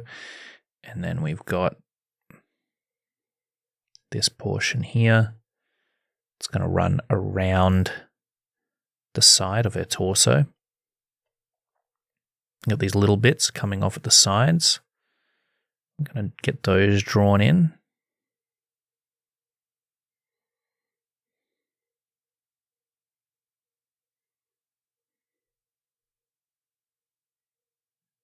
There we go. Done and dusted. Get our eraser out. Get rid of some of those underlying layers that these decorative bits and bobs are overlapping. Okay, brilliant. And then we've got this lining that runs around the top of the a breastplate. That drawn in there. And then we have this lining that's going to probably run down at around about this area. Get some stitches placed in here and there. Now, she's only got a few of them in the initial design, so let's keep that in mind, because a reader could see that and be like, yo, what's up? Why does she have more stitches in her breast area now? And I would have to say, because I didn't keep it consistent. Okay, there we go. Done. And now just making sure that we capture a nice shape for the breasts here is also important. We don't want it to appear flat or too round. We want there to be a natural shape to the breast, as natural as we can get it anyway. I know this doesn't look too natural, if I'm being honest. But, just something that looks pleasing to the eye. And that's what we're going for here. Okie dokie. Now we can start to add in some thicker line weights to some of these areas to really get them to stand out.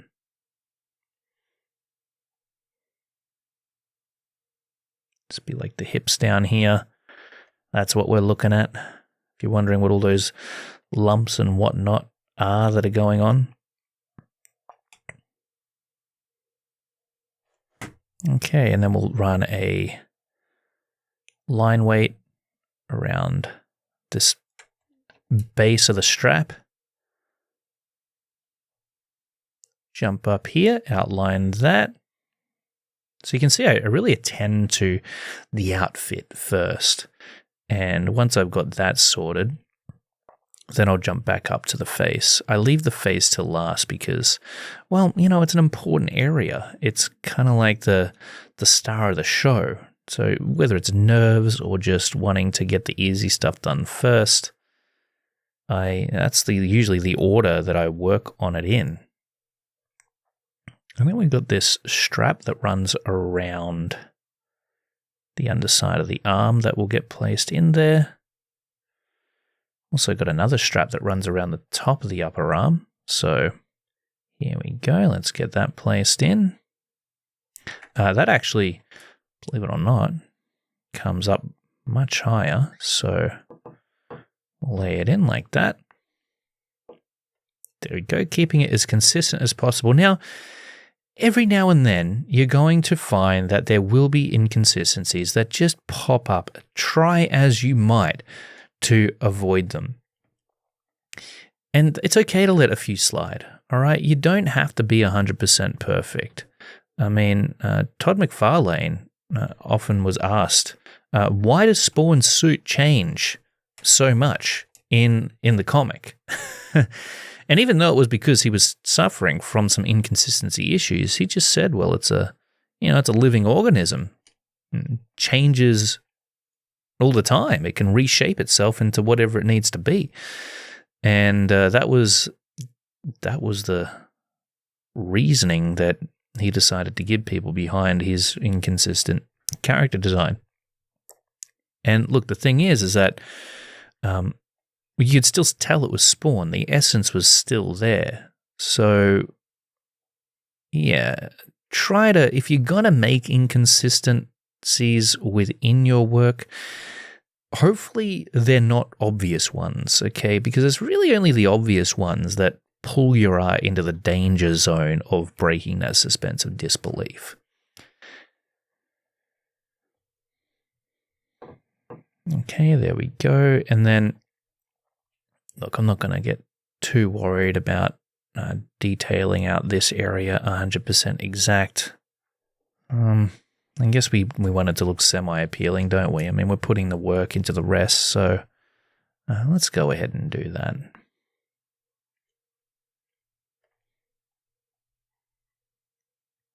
You don't want to be too lazy with your art.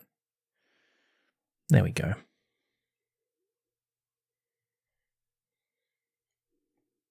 Go around the outside of each of these areas. And that, I think, just about does it for the most part. Oh, hang on a second. We need to make sure that we define the back of the body here. Otherwise, it's going to look way too thick. Wonderful. So next up, we are ready to attend to the face. Let's go ahead and do that.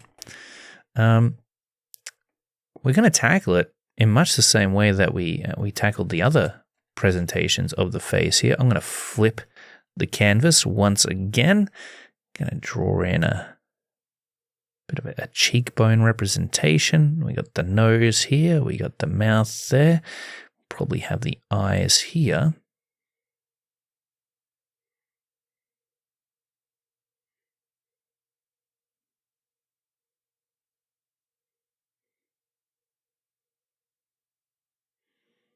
And I'm going to lay in the top of the eye first. Then we'll jump over here, draw out the ridge of the brow, drop down the nose. Now, I haven't actually drawn out a character from this angle for a while, I don't think, which means it could come out looking pretty weird. And we might be here for a while trying to fix it up, so just brace yourself. All right, now remember that her nose is small. It's kind of cute, so we want to maintain that feel in this presentation. And then we've got her mouth. Same with her mouth. It's kind of small. I'm going to go in there, and I'm really trying to, as I draw in her face, I'm looking at it on that larger scale that I was impressing on you before. I really want to think about the macro elements, the overall proportions, the overall shape, the overall structure that we're working with. Okay, so that's her mouth. But look at the chin. The chin's way too thick. So now that we got, for the most part, the facial features actually drawn in there, we're going to go ahead here and lay in the outline of the face. It's very likely this head's going to be too small for the rest of the body once I've drawn it out. There's probably going to be some resizing involved. Luckily, we're working digitally because otherwise that'd be a pain to try and fix.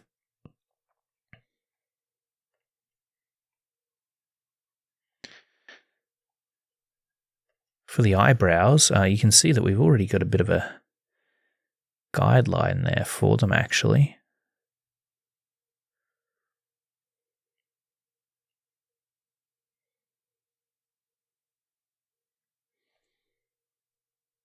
So we'll get that drawn in, and she's got a little bit of mascara that she's wearing.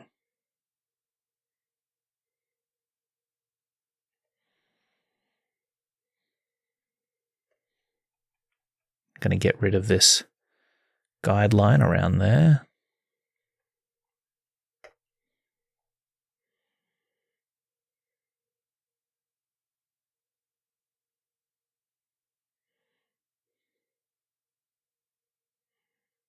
Maybe something like that. And then we'll come around to this side, lay in the face, the cheek, bring back her jaw,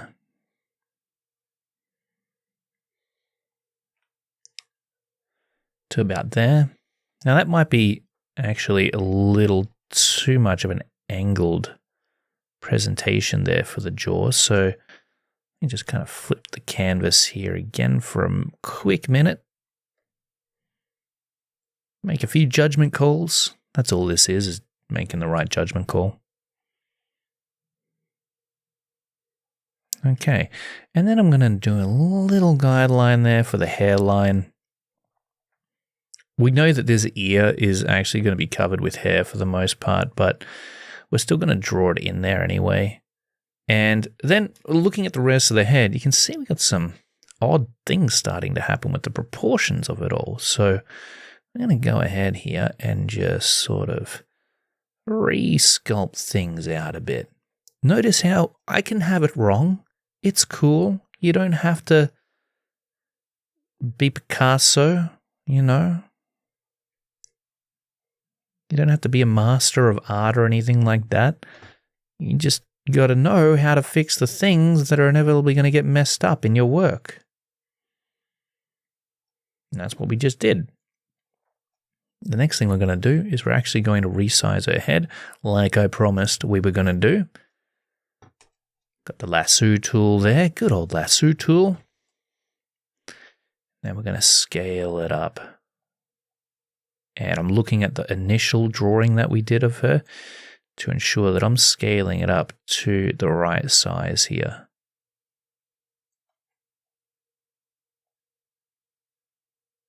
All right. That feels pretty good to me.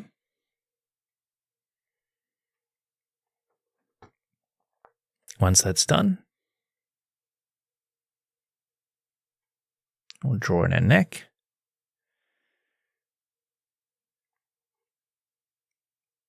And I think that I've probably drawn that neck too long once again. I have a problem with long necks. I know Ed Foychuk used to pull me up on that all the time. Let's do that. Some more. Okay. Pull it down a little bit. All right. Yeah, maybe that's working. Maybe that is working. Again, I'll probably come back and look at this later and be like, Clayton, what were you thinking? This woman looks like a giraffe. What have you done?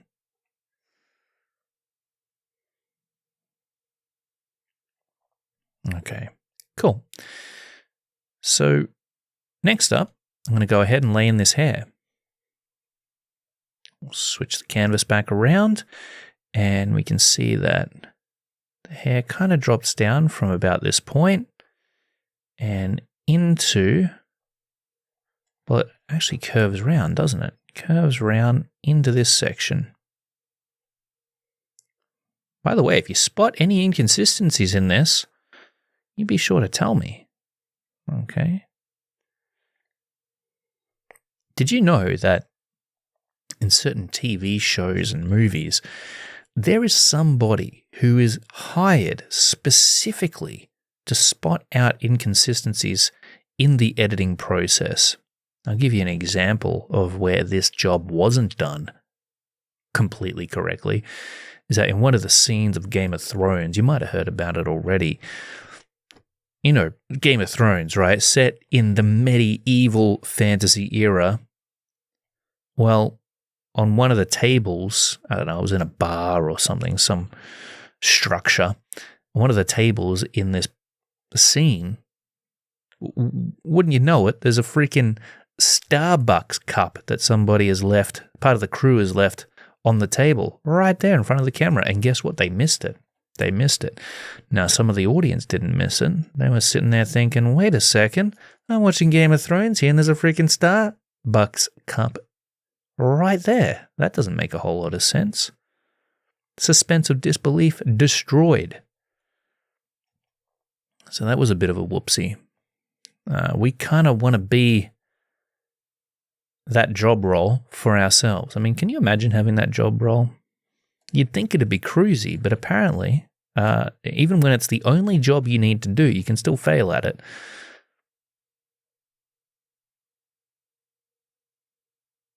So now I'm really trying to make sure that I capture her hair. And it's not just a matter of looking at what I initially drew down and copying it. I really got to feel that style in order to successfully draw it in there.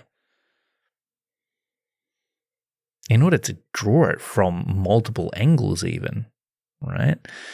Now I might still need to go back and adjust the face, believe it or not, because once you get everything in there, like the hair and all drawn to the way that you want to draw it, it's only then that you can really see whether or not things turned out correctly.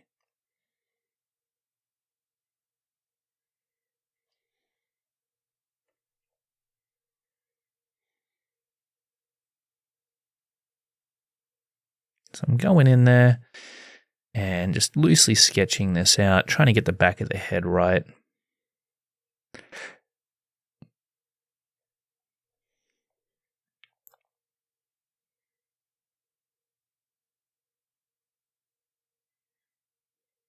Okay, we're lifting the hair out like that.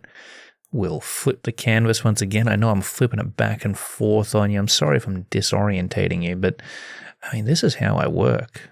Okay, I work in a very disorientating way. Now, the fringe is probably going to come down over the top of her eyes.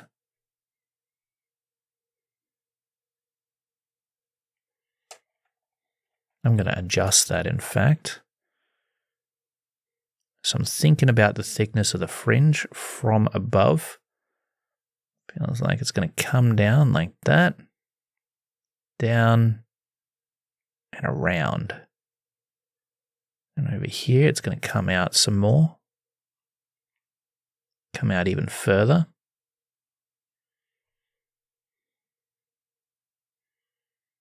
And we'll pull it out up there too.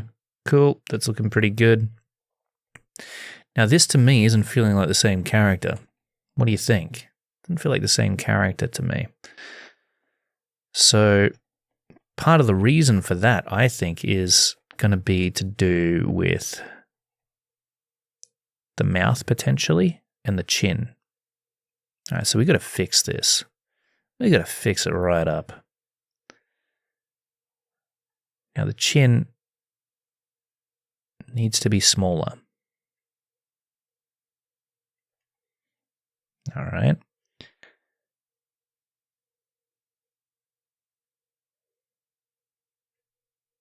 Needs to be smaller, needs to come down here, and then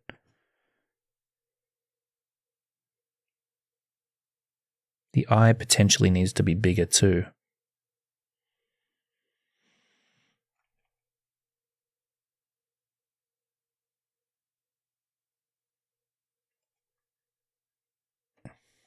Not bigger in the height sense, but longer in width.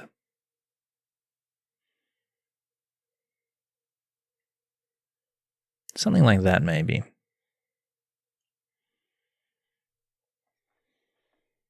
Now, how's that feeling? Still a little off to me. So we're going to bring this chin around to about there, I think.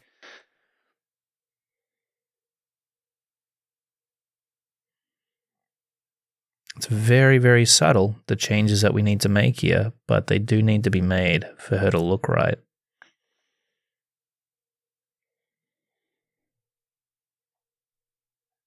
That's looking a little better.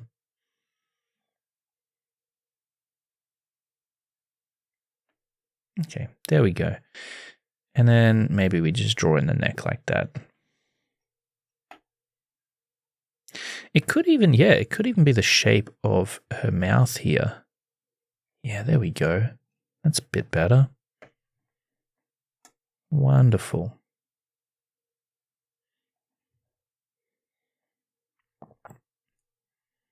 And you know what?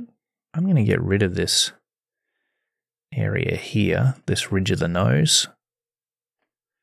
I'm going to take that out. And the other thing that we're going to do is we're going to adjust this far side here too.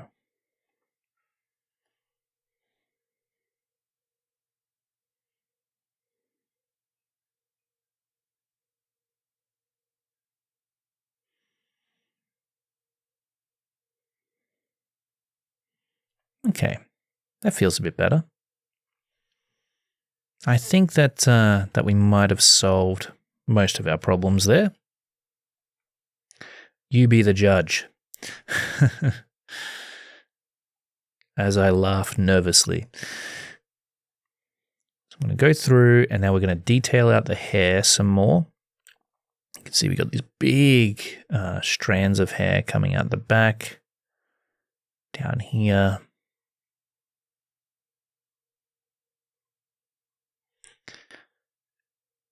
Notice that even if the face structure is a tiny bit off, we still have enough information there, enough visual cues to tell us that we're looking at the same character, okay?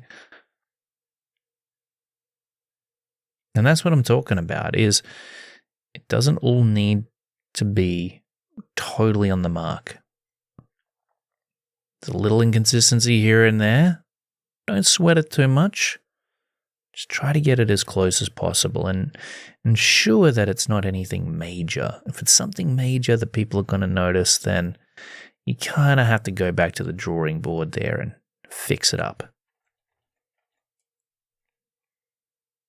But on that initial go around, if you don't really notice anything major, it's probably going to be okay. That's the problem, is most of us know when our characters look inconsistent because we're sitting there going, how the hell do I get this character to look like the same character? And we have talked about that. Just try to keep as close to the proportions that you initially established for them as you can. We just invented this character during this demonstration. So all that we've done in order to maintain her likeness is get those proportions in check. Now, if you're trying to base your character on someone real, that's when things can become a little more difficult, because you have to understand that it's not necessarily that you're getting the illustration wrong in any way. It just might be that the style you're doing the illustration in is making the subject look strange because they're real life, And so when you take somebody from real life and you convert them into, let's say, a comic book character in a realistic manner, it's going to look a little bit off. So you have to use your stylizing prowess in order to almost caricaturize them. You need to appropriate them in the style that you're looking to convey your art in. And that can be a bit of an interesting, difficult balance to strike, because we can't help but try to capture those finer details in the subject. However, sometimes, as often is the case, you just want to focus on the major elements, that make that person look like the person they are, and then leave out the rest. Because if we start trying to add too much else, it's going to come out looking a little bit whack. And what are those major elements? Well, we wrote them down over here: proportions, pose, the silhouette and the shape, the body type, the design. And I would say that all of those considerations extend to the face. Okay, the pose of the face, their expression, their shape, their proportions, all of that good stuff.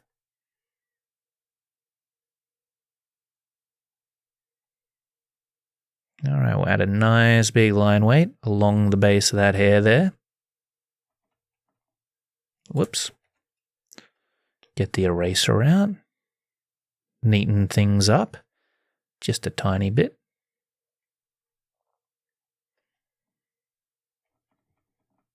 I'm going to go in here and do a little bit of sculpting.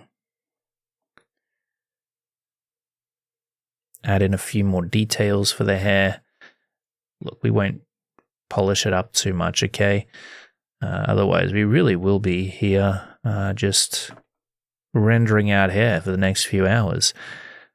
Not the most riveting experience you've come here for in the world, so we'll make sure that we keep you entertained by moving this thing along.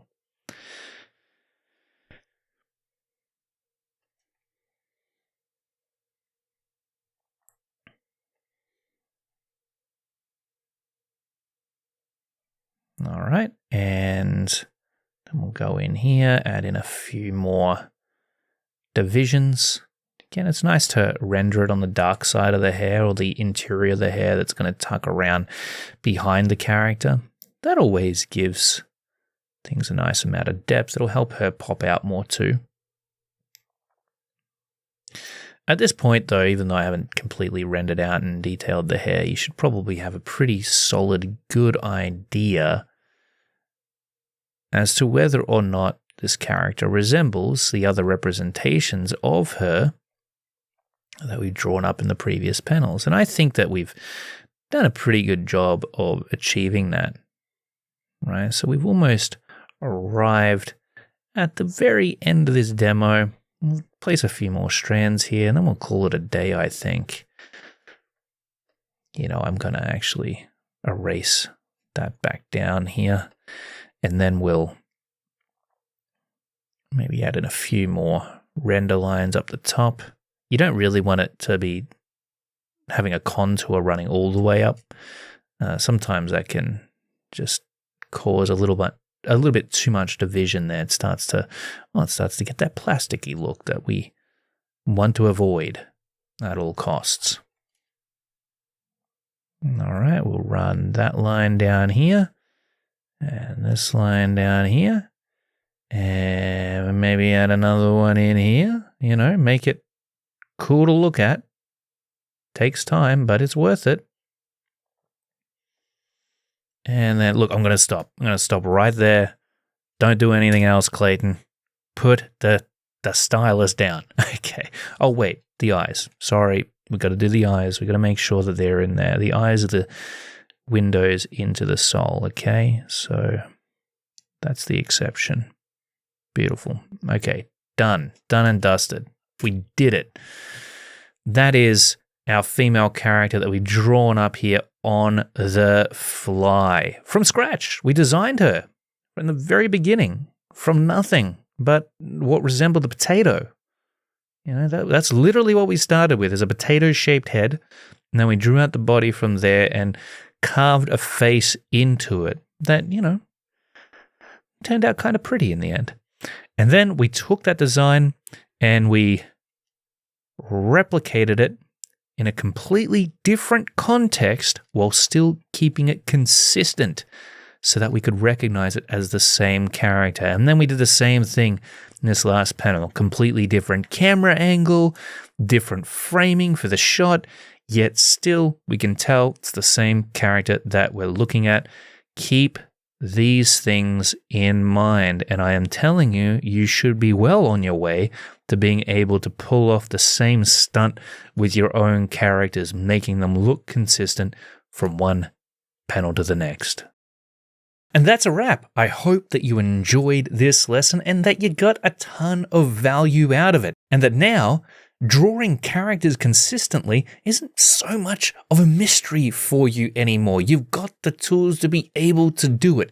Draw up your initial character, ideally as a turnaround, showing the character from the front, the side, the back, and maybe even the 3/4 view. We'll do up a little character sheet like the one I showed you at the beginning of the demo. Just get a bit of an idea by default how this character looks. And then note down the proportions, the design of the character, the structure, the shape, the silhouette. Keep all of those things in mind that we listed down, and make sure that you're cross-checking it with that reference that you do up at the start. And your character should start looking a heck of a lot more consistent. Remember that it's important for you to achieve this within your comic books, because at the end of the day, you want to absorb the audience into your story, and any inconsistencies, anything that looks off, that breaks their suspense of disbelief, it's going to pull them right out of that matrix that you're trying to draw them into, not what you want. I've had an absolute ball in this session, and I can't wait to do another one. Thank you so much once again for joining me, and get out there and draw some cool stuff.